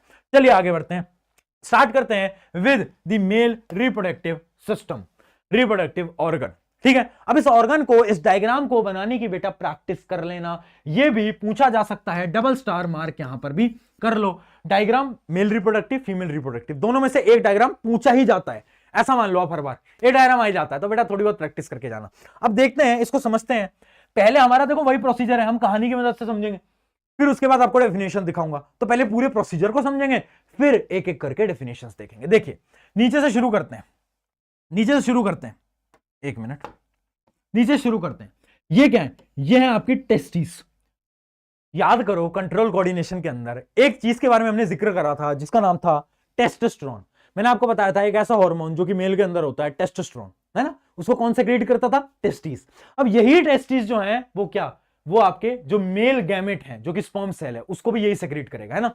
अब टेस्टोस्टेरोन से आपकी कहानी आपको बता देता हूं। आज हमारा साइंस का यहां पर आखिरी लेक्चर है, इसके बाद हमारे सारे चैप्टर खत्म हो जाएंगे। तो इसलिए जो कि हम शुरू से पढ़ते आ रहे हैं, चिंटू लाल मिंटू लाल की कहानियां, है ना, हमने पहले लेक्चर से शुरुआत करी थी। आज चिंटू लाल को जस्टिस हम देने वाले हैं। कैसे? देखो, अब कहानी में एक ट्विस्ट आ जाता है। ये था आपका चिंटू लाल। आपको कहानी का बैकग्राउंड तो याद होगा कि भैया चिंटू लाल के पास ना थी बॉडी, ना थी गाड़ी, ना था घर, और महबूबा कहां चली गई थी? मिंटू लाल के पास। बट अब चिंटू लाल को एक जादूगर की गोली मिल जाती है। उस गोली से क्या होता है कि इसका टेस्टोस्टेरोन लेवल हाई हो जाता है। टेस्टोस्टेरोन लेवल बहुत ज्यादा हाई हो जाता है हार्मोन का। जब टेस्टोस्टेरोन लेवल हाई होता है तो फिर वो जिम जाने लगता है, उसकी मसल बन जाती है, बॉडी बन जाती है, और अचानक से चिंटू लाल इंटेलिजेंट भी होने लगता है। ठीक है, तो चिंटू लाल के पास अब घर है, गाड़ी है, और ये मसल्स भी बना लिए भैया, मसल्स भी बना लिए चिंटू लाल ने। अब जब चिंटू लाल के पास सब कुछ है तो चिंटू लाल की महबूबा फिर से आने की कोशिश करती है चिंटू लाल के पास। बट अब तुम्हारा चिंटू लाल बन चुका है एक सिग्मा मेल, जो कि बोलता है कि अब मुझे आपकी कोई जरूरत नहीं है और मैं अब जिंदगी में खुश हूं। और यहां पर हमारी चिंटू लाल मिंटू लाल की कहानी फाइनली हमारे आखिरी लेक्चर में खत्म होती है। तो आप कमेंट में मत लिखना जस्टिस फॉर चिंटू लाल, मिल गया जस्टिस से। ठीक है, चलो वापस आते हैं स्टोरी से हटके, हम आ रहे हैं हमारे ह्यूमन मेल रिप्रोडक्टिव सिस्टम के ऊपर। देखिए, हमने कहां तक पढ़ लिया था? हमने पढ़ लिया था कि भाई टेस्टिस है, टेस्टिस के दो काम, क्या? एक तो टेस्टोस्टेरोन, दूसरा क्या?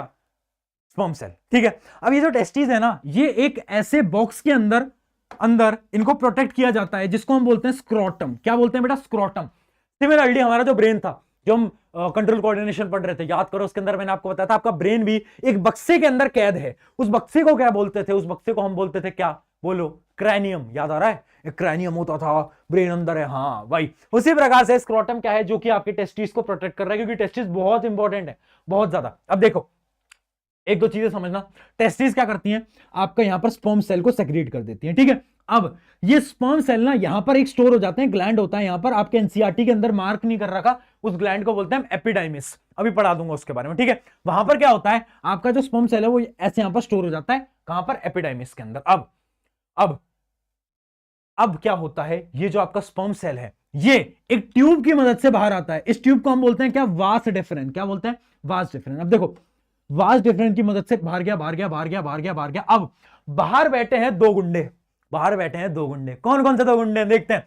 पहले गुंडे का नाम है प्रोस्टेट ग्लैंड। क्या है? Prostate gland. और दूसरा एक गुंडा यहां पर और बैठा रहता है, जिसको हम बोलते हैं सेमिनल वेसिकल। क्या बोलते हैं? Seminal vesicle. दो गुंडे बाहर बैठे हैं, और वो गुंडे बोलते हैं कि भाई स्पर्म सेल जा रहा है, अच्छा हम भी थोड़ा बहुत योगदान दे देते हैं यार, है ना, थोड़ा बहुत, हमसे भी थोड़ा पाप, हमने बहुत पाप करे हैं जिंदगी में, थोड़ा पुण्य करा लो हमसे, थोड़ा योगदान दे देते हैं।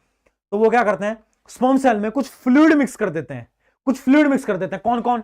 सेमिनल वेसिकल और प्रोस्टेट ग्लैंड। अब वो जो फ्लूइड मिक्स करते हैं ना, उससे क्या होता है कि जो स्पर्म सेल है वो बहुत ज्यादा और लिक्विड फॉर्मेट के अंदर आ जाता है, तो वो बहुत अच्छी तरीके से मूव कर सकता है। अच्छा, जो फ्लूइड ऐड करते हैं, इसकी इंपॉर्टेंस क्या है वो हम आगे पढ़ेंगे जब हम डेफिनेशंस देखेंगे। ठीक है, अभी तक आप इतना समझो। यहां पर दो गुंडे थे, इन्होंने क्या करा? इन्होंने भैया बोला कि भाई हम भी कुछ मदद करते थे, इन्होंने फ्लूइड ऐड कर दिया। अब ड्यूरिंग रिप्रोडक्शन ये जो स्पर्म सेल है, इसके अंदर फ्लूइड ऐड हो गया, और मिलकर उन्होंने क्या बनाया? उन्होंने बनाया सीमेन। अब इसके बारे में बात करेंगे। अब वो जो सीमेन है वो आपके पेनिस के थ्रू यहां से इजैकुलेट हो जाता है। इजैकुलेट का मतलब है बाहर आ जाता है। बोलो, क्लियर? कोई समस्या? कोई समस्या? अब एक एक करके ये पूरा प्रोसीजर जो हमने समझा बहुत सिंपल है। मेल के अंदर कुछ दिक्कत नहीं आती, फीमेल के अंदर दिक्कतें आएंगी, वो आपको ढंग से पढ़ना पड़ेगा। इसकी अब हम डेफिनेशन एक एक करके समझ लेते हैं। आ जाओ जल्दी देखते चलेंगे। टेस्टिस क्या होते हैं वो मैंने आपको बता दिया। दो काम टेस्टिस के, स्पर्म सेल और टेस्टोस्टेरोन। दूसरा स्क्रोटम। स्क्रोटम क्या होता है? जो कि टेस्टिस को कंटेन करते हैं, जो कि उन्हें प्रोटेक्ट करते हैं। चलिए आगे देखते हैं। अगला देखते हैं एपिडाइमिस, जो मैं आपको बता रहा था। एपिडाइमिस क्या होता है? एपिडाइमिस ना आपके टेस्टिस के जस्ट ऊपर होता है। ये क्या करता है? आपको जो स्पर्म सेल है ना उसको स्टोर करके रखता है। तो उसका काम क्या है? इसका काम है स्टोर करना, रखता है कुछ समय के लिए स्टोर करना, इसका काम है एपिडाइमिस का। अगला देखते हैं सेमिनल वेसिकल और प्रोस्टेट ग्लैंड। ये बहुत इंपॉर्टेंट है, बार बार सवाल आता है यहां से। देखो अरे भैया कहां गया पेन? आ जाओ। हाँ, स्टार स्टार। अब देखो ये क्या करते हैं? कुछ लिक्विड को सेक्रीट कर रहे हैं। अब उस लिक्विड से क्या हो रहा है, ध्यान से देखना। ये लिक्विड जो होता है प्रोटेक्ट करता है स्पर्म सेल को फ्रॉम, क्या बोलता है? From acidity. देखो अगर बहुत ज्यादा एसिडिक मीडियम में स्पर्म सेल गया ना तो मर जाएगा। बट ये दो ग्लैंड क्या करते हैं? कुछ फ्लूइड्स देते हैं, जिनकी मदद से अब जो स्पर्म सेल है वो बहुत ज्यादा एसिडिक मीडियम को भी बर्दाश्त कर सकता है। वो मरेगा नहीं, वो जिंदा रहेगा। किसकी मदद से? प्रोस्टेट ग्लैंड और सेमिनल वेसिकल की मदद से। आगे देखते हैं, ये हो गया। उसके अलावा इसका एक और काम है, ये जो लिक्विड दे रहा है इसका क्या काम है, ध्यान से देखना, secretion also increases sperm motility. Sperm motility मतलब स्पर्म में बहुत अच्छी तरीके से मूव कर सकता है। दो काम जो कि सेमिनल वेसिकल और प्रोस्टेट ग्लैंड ने करे, वो क्या क्या है? पहला काम है बोलो एसिडिटी से बचाना, दूसरा काम है उसको लिक्विड फॉर्मेट में लाना जिससे कि वो इजीली मूव कर पाए। चलिए आगे देखते हैं, अगला क्या है, अच्छा हाँ, और इसी को, ये जो हमने लिक्विड को ऐड करा लिया स्पर्म सेल में, इसको हम बोलते हैं सीमेन। क्या बोलते हैं? सीमेन। ठीक है, क्या बोलते हैं? अब इसको हम कलेक्टिवली हम बोल रहे हैं इसको सीमेन। याद रखेंगे, कंफ्यूज नहीं होंगे, सीमेन क्या होता है ना? Semen is the mixture of sperm cell with जो लिक्विड वो दे रहे हैं, कौन कौन? सेमिनल वेसिकल और आपका दूसरा ग्लैंड प्रोस्टेट ग्लैंड। चलिए आगे देखते हैं, है ना। वास्ट डिफरेंट मैंने आपको बता दिया क्या है, एक तरीके से ट्यूब है जो कि आपके स्पर्म सेल को लेकर जाएगी। अगला क्या है? ब्लैडर। ब्लैडर आपको बता रखा है, बाकी जितने भी जो फंक्शंस हैं वो हमने ऑलरेडी कहां पर पढ़े थे, याद करो। लाइफ प्रोसेस के अंदर ब्लैडर क्या होता था, यूरिन को स्टोर करता था, वो सब हमने पढ़ रखा है। ठीक है, यूरेथ्रा क्या होता था ये भी पढ़ रखा है। बस एक चीज यहां पर जुड़ी है जो कि है पेनिस। ठीक है, पेनिस क्या होता है? पेनिस ही स्पर्म सेल को लेकर जाता है कहां तक? जो फीमेल की वजाइना होती है वहां तक। कौन लेके जाता है? पेनिस लेके जाता है। ठीक है, क्लियर? अरे बोलो, क्या इसमें हमें कहीं पर भी कोई भी समस्या आई? बताओ कितना सिंपल है, बच्चे परेशान रहते हैं। अरे बोले यार, कोई समस्या आई कहीं पर भी? कितना सिंपल है यार, याद रहेगा। डेफिनेशन वाइज भी बता दिया है ना।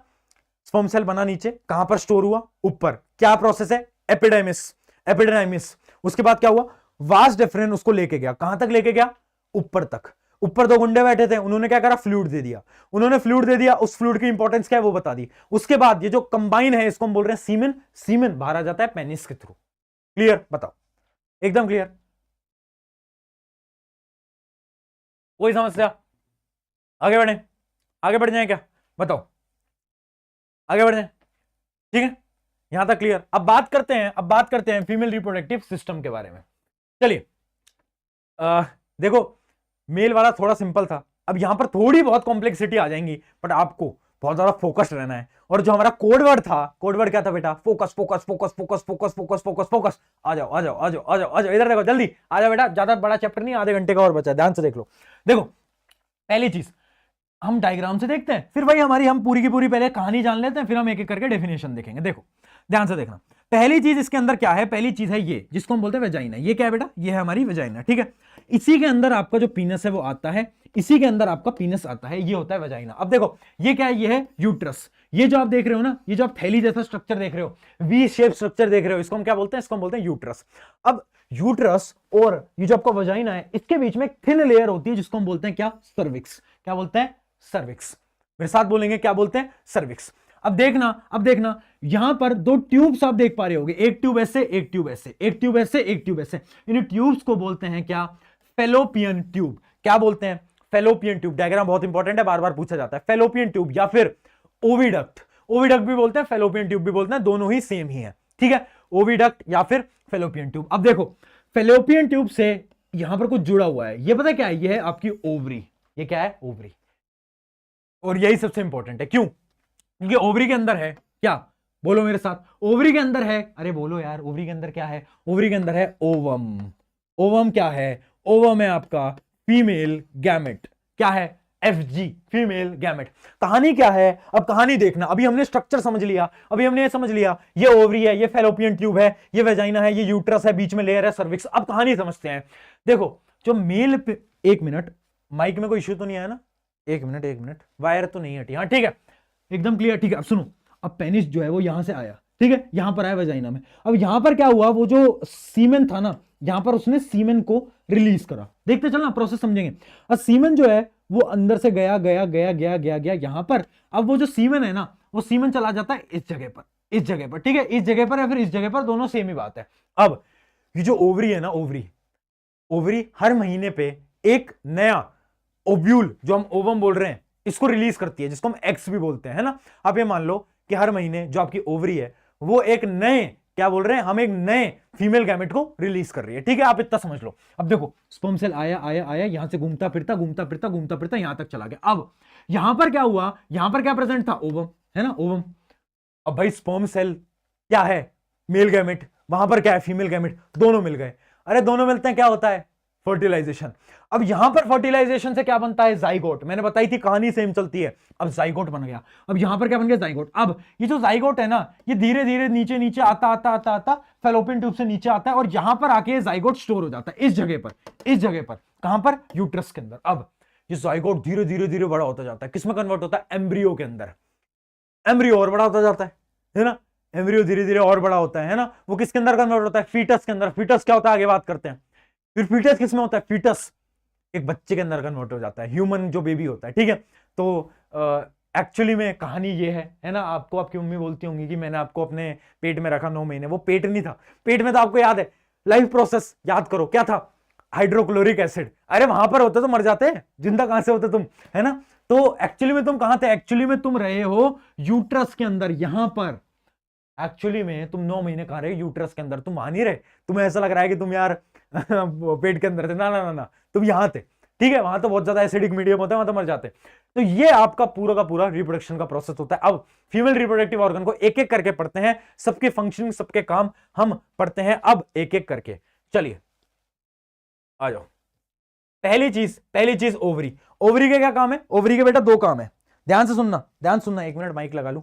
ओवरी के क्या काम है, ओवरी के हैं 2 काम बेटा। पहला काम क्या है, पहला काम है प्रोडक्शन ऑफ फीमेल गैमेट, मैंने आपको बता ही दिया।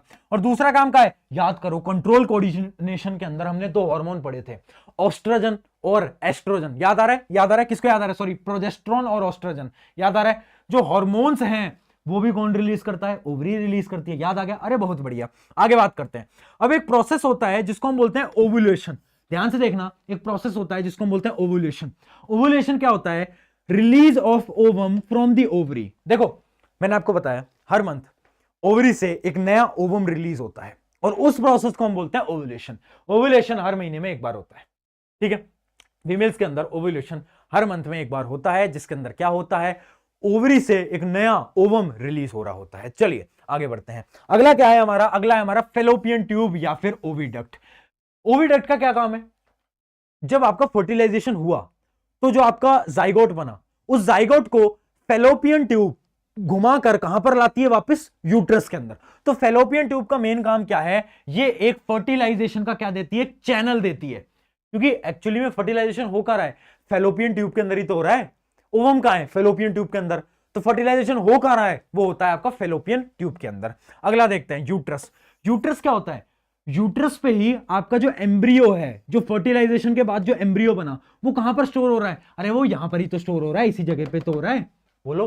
हाँ, तो यूट्रस का क्या काम है, यूट्रस का काम है ensures and support the creating of child, main काम है इसका, ठीक है। यहीं पर ही बच्चे बनते हैं, है ना, क्रिएट होते हैं, तो इसी जगह पर होते हैं। तो यूट्रस एक बहुत ज्यादा इंपॉर्टेंट जगह है।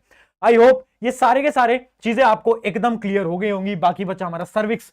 सर्विक्स क्या होता है, एक मसल स्ट्रक्चर है जो कि किनको सेपरेट करता है, वजाइना और यूट्रस, इन दोनों के बीच में एक लेयर है जिसको हम बोलते हैं क्या, सर्विक्स। वजाइना आपको मैंने बता ही दिया, ठीक है। बोलो क्या फीमेल रिप्रोडक्टिव ऑर्गन में कोई भी दिक्कत आपको आ रही है क्या, बोलो कुछ समस्या आ रही है क्या, डायग्राम में कोई समस्या आ रही है क्या। अब इसकी फंक्शनिंग, फर्टिलाइजेशन हो कैसे रहा है, इस पूरे प्रोसेस को मैं आपको समझा चुका हूं। हुआ क्या, स्पर्म सेल आया कहां पर, वजाइना में। वजाइना से घूमता फिरता एक बार आपको वो दिखा देता हूं ताकि आपको अच्छी तरीके से विजुलाइज हो पाएगा। देखो घूमता फिरता कहां गया, ऊपर गया अंदर। अब कहां गया वो, अंदर चला गया फेलोपियन ट्यूब में। फेलोपियन ट्यूब में क्या प्रेजेंट है, ओवम। अब स्पर्म सेल ओवम दोनों क्या कर गए, फर्टिलाइज करके, फर्टिलाइज से क्या बना, जाइगोट। अब वो जाइगोट जो बना है उसको पुश करते यहां पर, ये जो सेंटर है यहां पर लाकर अटैच कर देते हैं। अब धीरे धीरे वो जाइगोट एम्ब्रियो में बदलता है और वो बड़े एक बेबी के अंदर बदल जाता है। किस जगह पर, यहां पर आपके यूट्रस के अंदर, याद रखेंगे, क्लियर। ये है पूरा का पूरा प्रोसेस आपका फर्टिलाइजेशन इन ह्यूमन बीइंग का, ठीक है। और इसमें एक डेफिनेशन जो कि बहुत इंपॉर्टेंट है और यहां पर स्टार मार्क कर लो क्योंकि बच्चे भूल जाते हैं, इम्प्लांटेशन।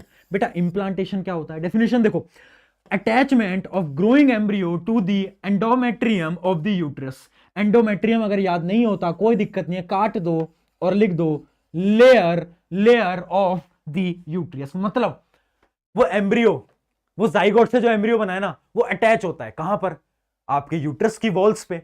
तो वो जो अटैचमेंट है ना, जो यूट्रस की वॉल पे अटैच हो रहा है, उस प्रोसेस को हम बोलते हैं क्या, implantation. Attachment of embryo in the walls of क्या, यूट्रस, उसको हम बोलते हैं क्या? इम्प्लांटेशन। इम्प्लांटेशन याद रखेंगे, इम्प्लांटेशन की डेफिनेशन भी इंपॉर्टेंट है। आगे बात करते हैं। तो देखो ये एक आपके छोटे से बेबी की फॉर्मेशन यहां पर दिखा रखी है। आप देख सकते हो कि पहले फर्टिलाइज एग हुआ, फिर उसके बाद एग बड़ा होता गया, बड़ा होता गया, फिर वो जाइगोट में बदला। अब देखो यहां पर आप एक प्रोसेस याद कर लो, पहले बनता है जाइगोट, फिर बनता है एम्ब्रियो। अब ह्यूमन के केस में एम्ब्रियो के बाद क्या बनता है? फीटस। क्या बनता है? क्या बनता है? यहां पर आप देख पा रहे हो कि फीटस, एम्ब्रियो के बाद बनता है यहां पर फीटस। ठीक है, ह्यूमन के केस में फीटस बनता है और फिर वो फीटस बड़ा होता जाता है, होता जाता है, होता जाता है, होता जाता है, फिर वो एक बेबी के अंदर कन्वर्ट हो जाता है। ठीक है, क्लियर? क्लियर? वही सेम साइकिल है, जाइगोट, एम्ब्रियो, एम्ब्रियो के बाद यहां पर एक फीटस आ जाता है। बस इतना याद रखो, बस इतना याद रखो, बाकी कुछ याद नहीं करना। अरे बहुत सिंपल। अरे बोलो यार, क्या मेल और फीमेल रिप्रोडक्टिव ऑर्गन हम समझ गए हैं? क्या उसके साथ साथ हम जो प्रोसेस है फर्टिलाइजेशन का वो समझ गए हैं? अगर समझ गए हैं तो एक बार ओ और के ओके लिख दो चैट सेक्शन के अंदर फटाफट से, बताएं।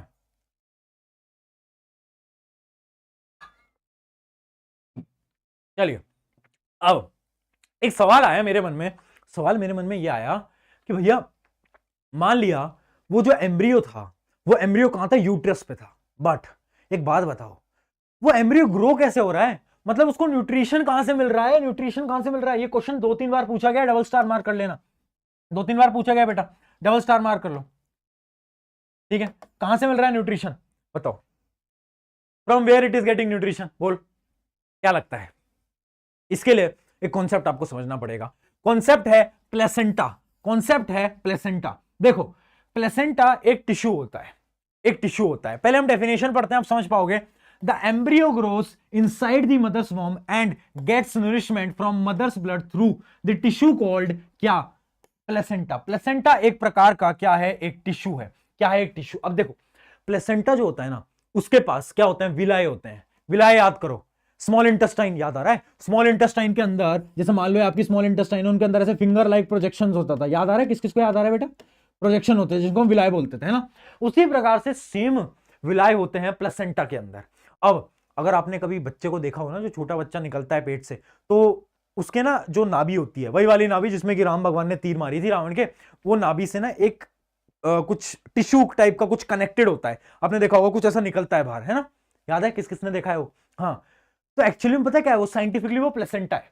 प्लेसेंटा क्या होता है ना, एक ऐसा टिश्यू होता है जिसके अंदर ना बहुत सारे विलाय होते हैं। अब मदर का जो ब्लड आता है ना, मान लो ऐसे ब्लड आ रहा है घूमते फिरते यहां पर, अब ये जो विलाय होते हैं ना, ये सारे के सारे ब्लड्स के जितने भी न्यूट्रिएंट्स हैं, मिनरल्स हैं, एनर्जी है, ग्लूकोज है, सब अब्सॉर्ब कर लेते हैं। और ये जो एम्ब्रियो है, जो फीटस है, उसको सारे के सारे न्यूट्रिएंट्स ट्रांसफर कर देते हैं। कौन? प्लेसेंटा। तो जो आप पूछ रहे हो ना कि न्यूट्रिशन कहां से आ रहा है, कहां से आ रहा है, वो आ रहा है प्लेसेंटा से बेटा। प्लेसेंटा क्या कर रहा है? प्लेसेंटा के पास है विलाय, और विलाय क्या कर रहा है? जितने भी ब्लड में से अब्जॉर्प्शन आ रहे हैं वो सब कुछ अब्सॉर्ब कर रहा है, और बेबी को, जो आपका फीटस है, उसको वो प्रोवाइड कर रहा है। तो जैसे आपकी मम्मी आपसे बोलती होंगी कि तुमने मेरा बहुत खून पिया है, तो एक्चुअली में तुमने पिया है जब तुम छोटे थे तुमने खून ही पिया है। किसकी मदद से? प्लेसेंटा की मदद से। तो प्लेसेंटा की मदद से तुम एक्चुअली में खून पीते थे। ठीक है, उसी से ही तुम्हें तुम्हारे न्यूट्रिएंट्स मिल पाए हैं। ठीक है, क्लियर? अरे क्लियर। ये था कॉन्सेप्ट ऑफ प्लेसेंटा। बहुत बार ये सवाल पूछा गया है। आगे बढ़ जाते हैं। अब एक और सवाल, अब चिंटू लाल आता है और मुझसे पूछता है, भैया आप ऐसा कह रहे हो कि फीमेल के अंदर एक एग, मतलब जो ओवम आप बोल रहे हो, वो हर महीने रिलीज हो रहा है ना? अब अगर किसी महीने वो फर्टिलाइज नहीं होता, तो ऐसा भी तो कोई महीना हो सकता है जब स्पर्म सेल नहीं आया। अब मान लो स्पर्म सेल था आपका, ये है ना, स्पर्म सेल था, ये नहीं आया, ये नहीं आया, तो अब क्या होगा? अब ये जो मेरा जो एग है, ये जो मेरा ओवम है, इसके साथ क्या होगा? बोलो। तो इसका क्या आंसर है? इसका आंसर है आपका मेंजुरेशन साइकिल। मेंजुरेशन साइकिल, जिनको हम पीरियड्स भी बोल रहे होते हैं। मेंजुरेशन साइकिल क्या होता है बेटा? देखो, ये एक ऐसी साइकिल है जो कि परफॉर्म होती है जब आपके, मतलब जब पुबर्टी की एज हिट होती है ना, जैसे लड़कियों के अंदर 11-12 साल होती है, उस समय से ये मेंजुरेशन साइकिल शुरू हो जाती है। ठीक है, तो बेसिकली मेंजुरेशन साइकिल में हो क्या रहा है ना, हम साइंटिफिकली समझते हैं। एक एग था, एग तो हर महीने रिलीज हो रहा है, अब एग बन गया, अब उस एग को स्पर्म सेल नहीं मिला। उस डायग्राम से समझते हैं, आप बहुत अच्छी तरीके से समझ पाओगे, फिर आपको डेफिनेशंस तो दिखाई दूंगा। मेन काम है कॉन्सेप्ट को समझना। देखो, अब ध्यान समझना, ये एग था, इसने यहां पर ओवरी ने एग को रिलीज कर दिया, है ना? ओवरी ने एक एग को हमारे रिलीज कर दिया। अब क्या हुआ? ये एग आ गया। अब जब एग को रिलीज करा ना, तो जो यूट्रस था ना, यूट्रस, ये जो आप यूट्रस देख रहे हो, इसके पास सिग्नल गए कि भैया एग रिलीज हो गया, एग रिलीज हो गया है ना। जैसे मोहल्ले के अंदर डंडोरा पड़ जाता, भाई एग रिलीज हो गया, एग रिलीज हो गया, तो जल्दी से यूट्रस प्रिपेयर होना शुरू हो जा, क्योंकि यूट्रस को तो ये पता है ना कि जब भी एग रिलीज होता है तो फर्टिलाइजेशन होगा। अब जब फर्टिलाइजेशन होगा तो क्या होगा, तो भैया जो एग जो रिलीज होता है, जब फर्टिलाइजेशन होता है तो यहां पर क्या होगा, जो जाइगोट है वो आएगा और यहां पर बड़ा होने लगेगा। तो यूट्रस तैयारी कर लेता है, जैसे कल तुम्हारा एग्जाम है, तुम क्या करोगे, पढ़ाई करके तैयारी कर रहे हो, वैसे यूट्रस भी तैयारी करना शुरू कर देता है कि यार वो फर्टिलाइजेशन होगा और क्या होगा, वो जाइगोट आएगा, जाइगोट को बड़ा करना है एम्ब्रियो के अंदर, एम्ब्रियो को बड़ा करना है फीटस के अंदर, मेरे पास बहुत सारा काम है। तो वो क्या करता है, वो यहां पर एक ब्लड लाइनिंग बना लेता है, खुद के ऊपर एक ब्लड लाइनिंग बना लेता है, ठीक है। बट इमेजिन करो तुम एग्जाम के लिए पढ़ के गए, कल एग्जाम ही नहीं हुआ। सिमिलरली यूट्रस के साथ हुआ। अब यूट्रस कह रहा है यार यार मैंने तो पूरी तैयारी कर ली, और अब तुम कह रहे हो कि स्पर्म सेल आया ही नहीं, फर्टिलाइजेशन हुआ ही नहीं। तो क्या होता है, जब फर्टिलाइजेशन नहीं होता तो 1-2 दिन बाद, अराउंड 2 से 3 दिन बाद, ये जो लेयर्स हैं, जो ब्लड लाइनिंग्स हैं, ये यहां से टूट के नीचे बिखरने लगती हैं, ये यहां से टूट के नीचे की तरफ बिखरने लगती हैं। ब्लड जो है पूरा का पूरा, ये जो लाइनिंग बनी थी, ये पूरी की पूरी लाइनिंग नीचे बिखरने लगती है। और इसी प्रोसेस को हम बोल रहे होते हैं क्या, मेंस्ट्रुएशन साइकिल, जो कि हर महीने में होता है। अब इसकी पूरी की पूरी थ्योरी पढ़ लेते हैं फटाफट से। कहां गया, कहां गया, कहां गया, कहां गया, कहां गया, कहां गया, ये रही। पढ़ो भाई फटाफट मेरे साथ, पढ़ेंगे मेरे साथ, जल्दी से पढ़ेंगे। Since the ovary releases one egg every month, the uterus also prepares itself every month to receive fertilized egg. भाई यूट्रस तो पूरी तैयारी कर रहा है ना, यूट्रस तो तैयारी कर रहा है, बट यूट्रस को पता चलता है कि स्पर्म सेल आए नहीं। तो क्या होता है, तो लाइनिंग जो होती है वो ब्रेक करने लगती है, जो ब्लड लाइनिंग है वो धीरे धीरे ब्रेक करने लगती है, and it comes out through vagina and blood and mucus, मतलब वेजाइना के थ्रू जो ब्लड वगैरह है वो पूरा का पूरा बाहर निकल जाता है। और यही आपकी मेंस्ट्रुएशन साइकिल होती है। आई होप ये आपको क्लियर हो गया होगा। बोलो कितना सिंपल है, कहानी के मात्रा से हमने समझ लेते हैं यार, है ना। तुम इतना मुश्किल बना के रखते हो, मैं कह रहा हूं सिंपल है। तुमने अगर वो डायग्राम समझा, सारा काम ना विजुअलाइजेशन से होता है बेटा। अगर तुम विजुअलाइज कर पा रहे हो चीजों को तो तुम बहुत आसानी से पढ़ लोगे। चलिए आगे बढ़ते हैं, ठीक है। ये एक टेबल के अंदर मैंने आपका पूरा का पूरा आपको समझा रखा है, इस टेबल को एक बार पढ़ लेना। जैसे कि देखो, फीमेल ओवरी है, उसने एग को प्रोड्यूस कर दिया। अब क्या हुआ, यूट्रस वॉल थिक हो गई। अब दो कंडीशन है, या तो स्पर्म सेल आएगा या तो भैया नहीं आएगा। अगर आ गया तो क्या होगा, फर्टिलाइजेशन, फिर तो हमारा पूरा प्रोसेस हो गया। बट अगर नहीं आया तो क्या हुआ, नहीं आता तो मेंस्ट्रुएशन साइकिल स्टार्ट हो जाती है। ठीक है, बहुत सिंपल, बहुत आसान। अरे बोलो यार, चलो आगे बढ़ जाते हैं। अब यहां पर देखो दो चीजें होती हैं, दो कॉन्सेप्ट हैं, बहुत सिंपल है। एक होता है मेनोपॉज और एक होता है मेनार्क। एक होता है मेनोपॉज, एक होता है मेनार्क। वो समय, वो एज, पर्टिकुलरली वो एज जहां पर ये जो मेंस्ट्रुएशन साइकिल है ना, ये रुक जाती है। मतलब वो जो ओवरी है ना, वो एक एग या फिर ओवम को प्रोड्यूस करना बंद कर देती है। उस एज को हम बोलते हैं मेनोपॉज। उस कंडीशन को हम बोलते हैं मेनोपॉज। मेजरली 50 इयर्स के प्लस ये हो जाता है। उसके अलावा वो एज जहां पर आपकी जो ओवरी है वो ओवम को रिलीज करना शुरू कर देती है, उस एज को हम बोलते हैं मेनार्क। क्या बोलते हैं, मेनार्क। ये अराउंड 11 से 12 साल होती है। ठीक है, मेनार्क क्या होता है, मेनोपॉज क्या होता है, वो वाली एज जहां पर जो आपका नया एग प्रोड्यूस होता है हर महीने, वो बंद हो चुका है और यहां से एग प्रोड्यूस होना शुरू हुआ है। क्लियर, मेनोपॉज, मेनार्क अगर पूछ लिया जाए, डेफिनेशन पता होनी चाहिए। आगे बढ़ जाते हैं। अब हम पढ़ रहे हैं अच्छे तो हार्मोन्स के बारे में। ये सारे मेंस्ट्रुएशनल हार्मोन्स हमने पहले ही पढ़ रखे हैं। पिट्यूटरी, थायराइड, ये आपके रिप्रोडक्शन के अंदर नहीं है, इसको ऐसे कट कर देना बेटा। ये गलती से इस स्लाइड के अंदर ऐड हो गया होगा, ये यहां पर नहीं है। ये हमने पढ़ रखे हैं कहां पर, याद करो, कंट्रोल कोऑर्डिनेशन के अंदर। पूरी कहानी पढ़ ली थी यार, है। बोलो। अब एक डिफरेंस देख लेते हैं जाइगोट एंड फीटस के अंदर। बहुत बच्चे कंफ्यूज होते हैं, जाइगोट क्या, फीटस क्या, जाइगोट क्या, फीटस क्या। मैं क्या बोल रहा हूं, कंफ्यूज मत हो। एक टेबल बताइए मैंने, क्या फर्टिलाइजेशन हुआ, क्या बनेगा, पहले जाइगोट बनता है, जाइगोट से एम्ब्रियो बनता है, एम्ब्रियो से फीटस बनता है। बस उस टेबल को याद रखनी है, ठीक है, बस उस टेबल को याद करनी है। देखो, it is a fertilized egg form after fusion of sperm with the egg. ये तो फर्टिलाइजेशन के जस्ट बाद बन जाता है। जाइगोट तो जस्ट बाद बन गया ना, बट जो फीटस है ना बेटा, वो कब बनता है, एम्ब्रियो जब धीरे धीरे ग्रो करने लगता है तो वो किसमें कन्वर्ट होता है, वो कन्वर्ट होता है फीटस के अंदर। यहां पर लिखा भी हुआ है, ठीक है। जो फीटस है, मतलब एम्ब्रियो जो है, वो धीरे धीरे फीटस के अंदर कन्वर्ट हो जाता है, और जाइगोट जो है वो एम्ब्रियो के अंदर कन्वर्ट होता है। टेबल याद रखना, कहीं पे भी डिफरेंस पूछ ले तो आपको टेबल याद होनी चाहिए। जाइगोट, एम्ब्रियो और ये आपका फीटस, ऐसे zygote, embryo, foetus, zygote, embryo, foetus. Confuse नहीं होना है, सिंपल साइकिल है यार, सिंपल साइकिल है ना। चलिए आगे बढ़ते हैं। अब अगला टॉपिक हमारा और सबसे सिंपल टॉपिक जिसमें से सवाल बहुत कम आता है आ गया तो कोई दिक्कत नहीं, हमने तो पढ़ रखा है, हम तो पढ़ाते ही हैं, सब कुछ पढ़ाएंगे यार, है ना, है ना। जितना हमारा इंपॉर्टेंट टॉपिक थे वो तो हमने पढ़ा दिया। अब एक लास्ट टॉपिक बचता है रिप्रोडक्टिव हेल्थ का। देखो रिप्रोडक्टिव हेल्थ के बारे में हम क्यों पढ़ रहे हैं, पहला सवाल, दो रीजन है। पहला रीजन क्या है, पहला रीजन है पॉपुलेशन का कंट्रोल और दूसरा रीजन है एसटीडीज। सुनना, देखो आपको पता है इंडिया आज के नंबर पे दूसरे नंबर पे चाइना के बाद पॉपुलेशन पे चल रहा है ना, तो पॉपुलेशन बहुत ज्यादा है।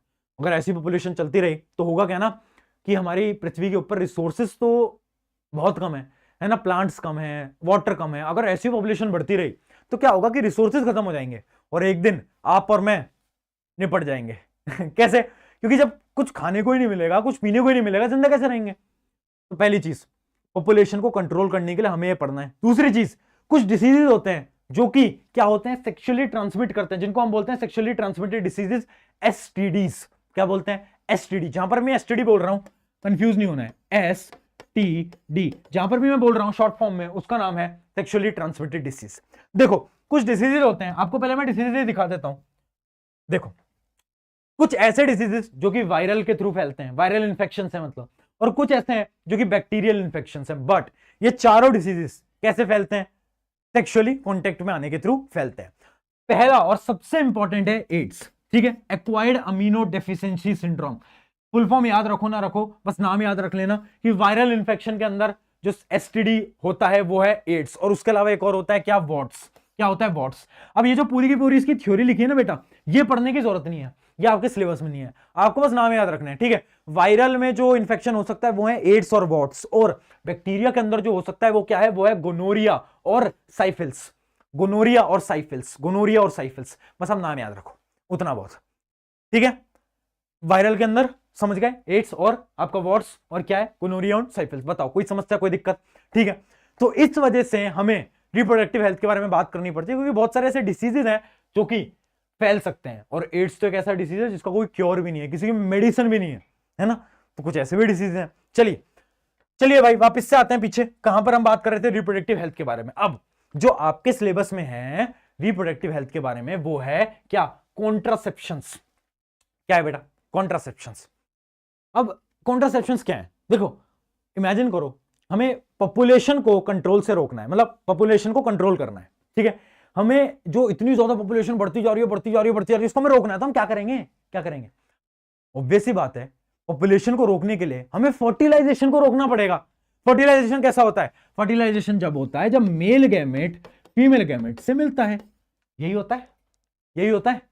हमें बस इसको रोकना है, हमें बस इस प्रोसेस को रोकना है कि मेल और फीमेल गैमेट ना रुके, है ना। और उसी प्रोसेस को हम बोलते हैं क्या, कॉन्ट्रासेप्शंस। मेथड्स और the techniques adopted to prevent pregnancy as the consequence of the sexual intercourse, ठीक है। मतलब हम मेल और फीमेल गैमेट को मिलने से रोक रहे हैं, उस प्रोसेस को हम क्या बोल रहे हैं, उसको हम बोल रहे हैं कॉन्ट्रासेप्शंस। अब इसके चार मेथड आपके सिलेबस के अंदर है। इनमें से अगर सवाल बहुत आसान है, वैसे एक बार में आप समझ जाओगे, ज्यादा मुश्किल नहीं है, कभी कभार सवाल पूछ लिया जाता है, एक बार देख लो।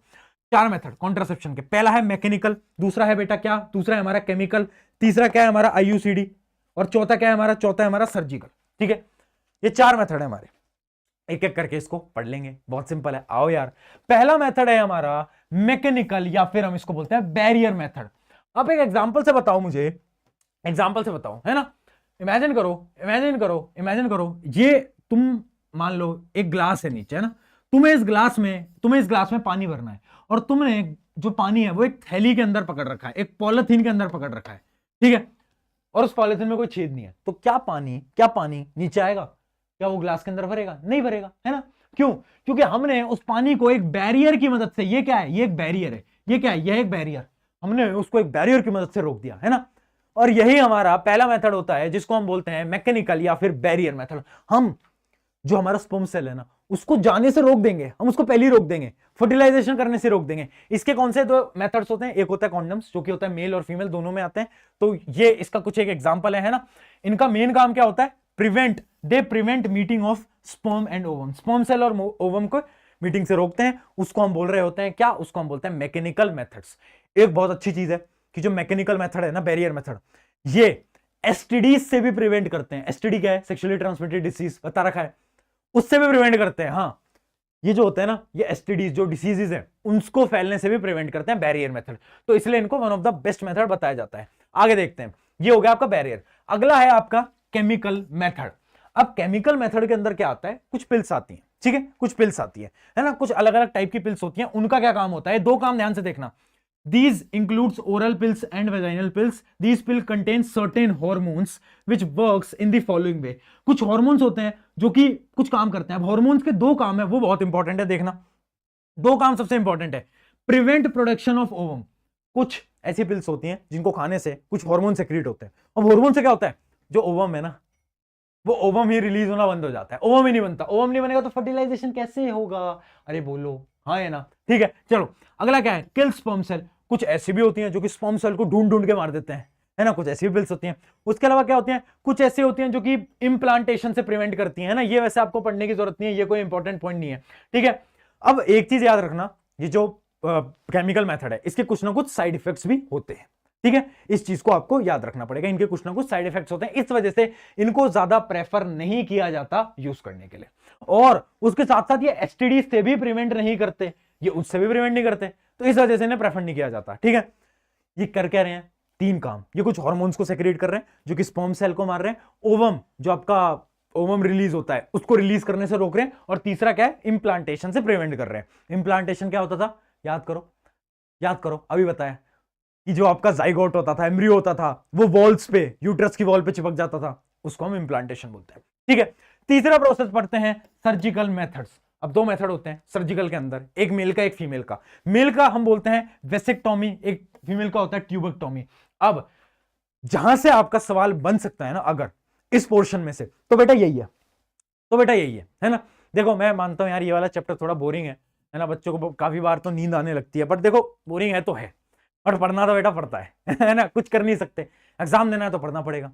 और बस आप इतना समझो यार, जब हम यहाँ पर दो घंटे होने वाले हैं, खड़े होके पढ़ा रहा हूँ इस टेम्परेचर के अंदर, तुम्हारा थोड़ा बहुत कर्तव्य बनता है कि तुम कहीं ना कहीं सीरियस रहो, है ना। क्योंकि मैं मजाक से भी पढ़ाने की कोशिश करता हूँ, है ना, जितना हंसा हंसा के तुम्हें पढ़ा पाऊँ उतनी कोशिश करता हूँ। तो प्लीज अपने भविष्य के लिए थोड़ा बहुत सीरियस हो जाओ, क्योंकि अगर तुम आज सीरियस नहीं हुए तो यार देखो जिंदगी में कभी ना कभी तो सीरियस होना पड़ता है, या तो आज हो जाओगे या तो कभी और होना पड़ेगा, है ना। या तो आज मेहनत करोगे तो कल करोगे, या परसों करोगे, या तो कॉलेज में जाके करोगे, या तो जॉब के लिए करोगे, कभी ना कभी तो करना पड़ता है। एक फेज आता है जिसमें रगड़ना पड़ता है, या तो फेज तुम्हारा आज है, अगर तुम आज मेहनत कर ले तो आज मेहनत मत करो, वो फेज बाद में आएगा जब तुम नौकरी ढूंढने लगोगे, उस समय पर आएगा, ठीक है। डिपेंड तुम पे करता है। आ जाओ, ये सर्जिकल मेथड इंपॉर्टेंट है, इसमें से आते हैं क्वेश्चन। एक होता है वेसेक्टोमी। अब वेसेक्टोमी होता है मेल के लिए, ट्यूबेक्टोमी होता है फीमेल के लिए। कर क्या रहे हैं, इस डायग्राम की मदद से समझना, डायग्राम बना के नहीं आना है, याद नहीं करना है, बस आपको डायग्राम की मदद से समझा रहा हूं। देखो याद करो, याद करो, हमारे मेल रिप्रोडक्टिव ऑर्गन के अंदर ये वास डेफरेन होता था, ट्यूब, याद आ रहा है, याद आ रहा है, वास डेफरेन, कुछ याद आ रहा है, वास डेफरेन, हाँ। अब वेसेक्टोमी के अंदर हम क्या करते हैं कि जो वास है ना, वास, ये जो वास डिफरेंस है, इसको हम काटते हैं और इसको हम क्लोज कर देते हैं, इसको हम काटते हैं, इसको हम काटते हैं, और हम क्या करते हैं, इसको क्लोज कर देते हैं। अब क्या होता है, अब यहां से जब आपका स्पर्म सेल जाएगा तो क्या वो आगे बढ़ पाएगा, नहीं, क्योंकि ये तो यहां से काट रखा है। तो जब वो आगे नहीं बढ़ पाएगा तो स्पर्म सेल ही नहीं जाएगा ना। तो ये प्रोसेस होता है मेल के अंदर, सर्जिकल मेथड है ना, जो सर्जन होते हैं वो परफॉर्म करते हैं। करते क्या है, वास डिफरेंस को काटते हैं और टाई कर देते हैं। सिमिलरली फीमेल के अंदर क्या होता है, ट्यूबेक्टोमी के अंदर ये जो फेलोपियन ट्यूब थी ना, फेलोपियन ट्यूब, याद आ गई, फेलोपियन ट्यूब, इसको काटते हैं और इसको बांध देते हैं। देखो काटा और बांध दिया। अब क्या हुआ, अगर काट दिया बांध दिया तो क्या हमारा स्पर्म सेल यहां से इधर जाएगा, तो क्या वो अंदर की तरफ जा पाएगा, नहीं जा पाएगा, क्योंकि यहां से तो कट लगा हुआ है, देखो यहां से तो बांध रखा है, तो अंदर ही नहीं जा पाएगा, तो क्या फर्टिलाइजेशन ही नहीं होगा ना। तो ये क्या होता है, tubectomy, vasectomy. Vasectomy surgical method है मेल के लिए, ट्यूबेक्टोमी है फीमेल के लिए। ट्यूबेक्टोमी में क्या कर रहे हैं, फेलोपियन ट्यूब को काट रहे हैं, और वेसेक्टोमी में क्या कर रहे हैं, वास डिफरेंस को काट रहे हैं। बेटा नाम याद रखने हैं। चलिए अगला बढ़ते हैं, अगला है हमारा last method, IUCD। IUCD full form क्या है, फुल फॉर्म है, ध्यान से सुनना, इंट्रा यूट्रीन कॉन्ट्रासेप्टिव डिवाइसेस। कुछ ऐसे डिवाइसेस होते हैं ना, और जैसे कि इसका एक एग्जांपल है कॉपर टी, है ना, एक एग्जांपल होता है, एग्जांपल दे रहा हूं जस्ट, कॉपर टी। तो ये कुछ ऐसे डिवाइसेस होते हैं जो कि फर्टिलाइजेशन से प्रिवेंट करते हैं, है ना। और कैसे प्रिवेंट करते हैं, जैसे कि हम कॉपर टी का एग्जांपल देखते हैं, है ना। देखो ये जो डिवाइस होता है ये सर्जन्स की मदद से यहां पर फिट कर दिया जाता है, देखना ध्यान से देखना बेटा, है ना। ये डायग्राम बना के नहीं आने, कोई नहीं पूछता, मैं आपको समझाने के लिए, क्योंकि देखो मैं विजुलाइज कराने में भरोसा रखता हूं।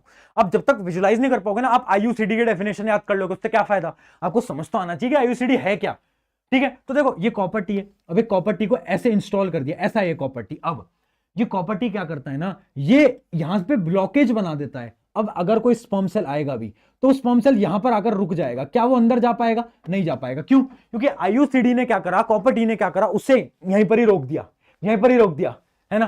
तो ये क्या कर रही है, ये एक तरीके से फर्टिलाइजेशन को प्रिवेंट कर रहे हैं। ठीक है, ये भी डॉक्टर्स और सर्जन्स के थ्रू ही करवाते हैं लोग, और इसको बोलते हैं आईयूसीडी, इंट्रायूटेरिन कॉन्ट्रासेप्टिव डिवाइसेस।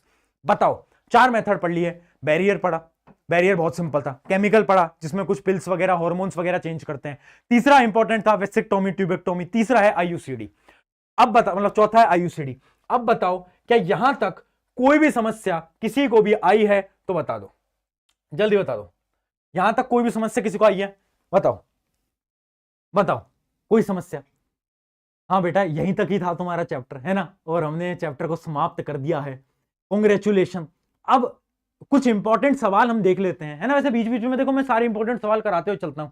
अब आपको क्या करना है ना यार, आप थोड़े बहुत प्रीवियस ईयर क्वेश्चन लगा लोगे ना इस लेक्चर के बाद, तो आपको सब कुछ क्लियर हो जाएगा। ठीक है, मैंने आपको इंपॉर्टेंट टॉपिक बताया फ्लावर का, कुछ इंपॉर्टेंट क्वेश्चन मैं आपको बता रहा हूं जो कि पूछे जा सकते हैं जब हम स्टार्ट कर रहे थे एसेक्सुअल रिप्रोडक्शन से। ठीक है, तो उसके अंदर जो हमने फिजन पढ़ा, बाइनरी मल्टीपल, उनके बीच का डिफरेंस बहुत इंपॉर्टेंट। ठीक है, बहुत इंपॉर्टेंट, दिखा देता हूं, कहां गया बाइनरी और मल्टीपल फ्यूजन का जो आपका, चलो मैं ऐसे ही बता देता हूं, ना बहुत टाइम लग जाएगा, है ना, ज्यादा टाइम है नहीं हमारे पास।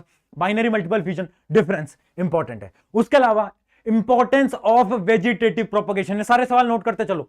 Importance of vegetative propagation 5 point याद करके जाने हैं। अगला देखो, अगला इंपॉर्टेंट टॉपिक याद करो, टिश्यू कल्चर इतना इंपॉर्टेंट नहीं है, टिश्यू कल्चर मत याद करना। अगला इंपॉर्टेंट पॉइंट करो ग्राफ्टिंग, ग्राफ्टिंग कैसे करते हैं, ग्राफ्टिंग का प्रोसेस क्या है, ग्राफ्टिंग याद रखनी है। ठीक है, ये इंपॉर्टेंट हो गया। क्वेश्चंस 3 क्वेश्चन बता दिए सेक्सुअल में। अब आते हैं सेक्सुअल रिप्रोडक्शन फ्लावर के अंदर। फ्लावर के अंदर पूरे फ्लावर का स्ट्रक्चर लेबलिंग करना पूरा आना चाहिए, है ना। ड्रॉ फ्लावर, उसको लेबल करो। ठीक है, मेल फीमेल रिप्रोडक्टिव सब कुछ, स्टेमन पिस्टल जो दोनों बताए वो भी आपको याद रहने चाहिए। ठीक है, कि स्टेमन कौन सा है, पिस्टल कौन सा है। कभी कभार पता क्या होता है, लेबल करने का आ जाता है, बोल देते हैं ए पार्ट है ये। जैसे कि फ्लावर का देखो, जैसे इमेजिन करो ये आपको फ्लावर दिखा दिया, कहां गया भैया, ये इमेजिन करो आपको फ्लावर दिखा दिया, है ना। अब ये फ्लावर में ना आपको लेबल करने के लिए पूछ लेंगे कि मान लो यहां पर पेटल नहीं दे रखा है ना, मान लो यहां पर पेटल को काट दो और यहां पर दिख रखा है ऑप्शन ए, मतलब ए मार्क कर रखा है, और पूछेंगे जो ए पार्ट है ये क्या है, और आपको 4 ऑप्शन दे रखे होते हैं। फिर आपके पास ऑप्शन में होगा सेपल, पेटल वगैरह वगैरह, तो आपको पता होना चाहिए वो क्या है, वो आपका सेपल है। ठीक है, मतलब पेटल है। ऐसे आपके डायग्राम बेस्ड सवाल इधर से बहुत बार आते हैं। उसके अलावा अगला प्रोसेस, इसका पूरा फर्टिलाइजेशन का प्रोसेस, वो आपको याद होना चाहिए कि पोलन ग्रेन जाता है, क्या ट्यूब बनाता है, ये वाला पूरा डायग्राम इंपॉर्टेंट है, आपको बता दिया। उसके अलावा पॉलिनेशन क्या होता है, 2 टाइप्स के पॉलिनेशन क्या होते हैं, उनका डिफरेंस क्या होता है, वो आपको याद होना चाहिए। ये अगला सवाल है, types of pollination explain with the help of example वगैरह, ये सब।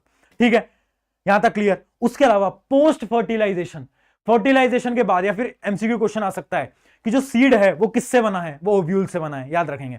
अब आ जाते हैं हम ह्यूमन के ऊपर। ह्यूमन के ऊपर जो इंपॉर्टेंट है, वो पहला आपका जो सवाल है वो दोनों डायग्राम ही है, डायग्राम की लेबलिंग है, वो तो आपको पता ही है। उसके अलावा सबसे इंपॉर्टेंट सवाल जो कि आ सकता है वो फीमेल में से आ सकता है कि अगर, जैसे मैंने आपका ये सवाल आपको दिया भी था कि पहला तो पुबर्टी क्या होती है, दूसरा कि अगर फर्टिलाइजेशन नहीं हुआ तो क्या, तो उसमें आपको पूरी मेंस्ट्रुएशन साइकिल समझा कर आनी है। आपको यहां पर नोट्स में मिल भी जाएगा, है ना। इफ पुबर्टी, मतलब पुबर्टी बोल रहा हूं, if fertilization does not happen then what, क्या होगा उसके बाद, ये पूरी की पूरी साइकिल आपको बता रखी है ना, होता क्या है, मेंस्ट्रुएशन साइकिल पूरा का पूरा बता रखा है।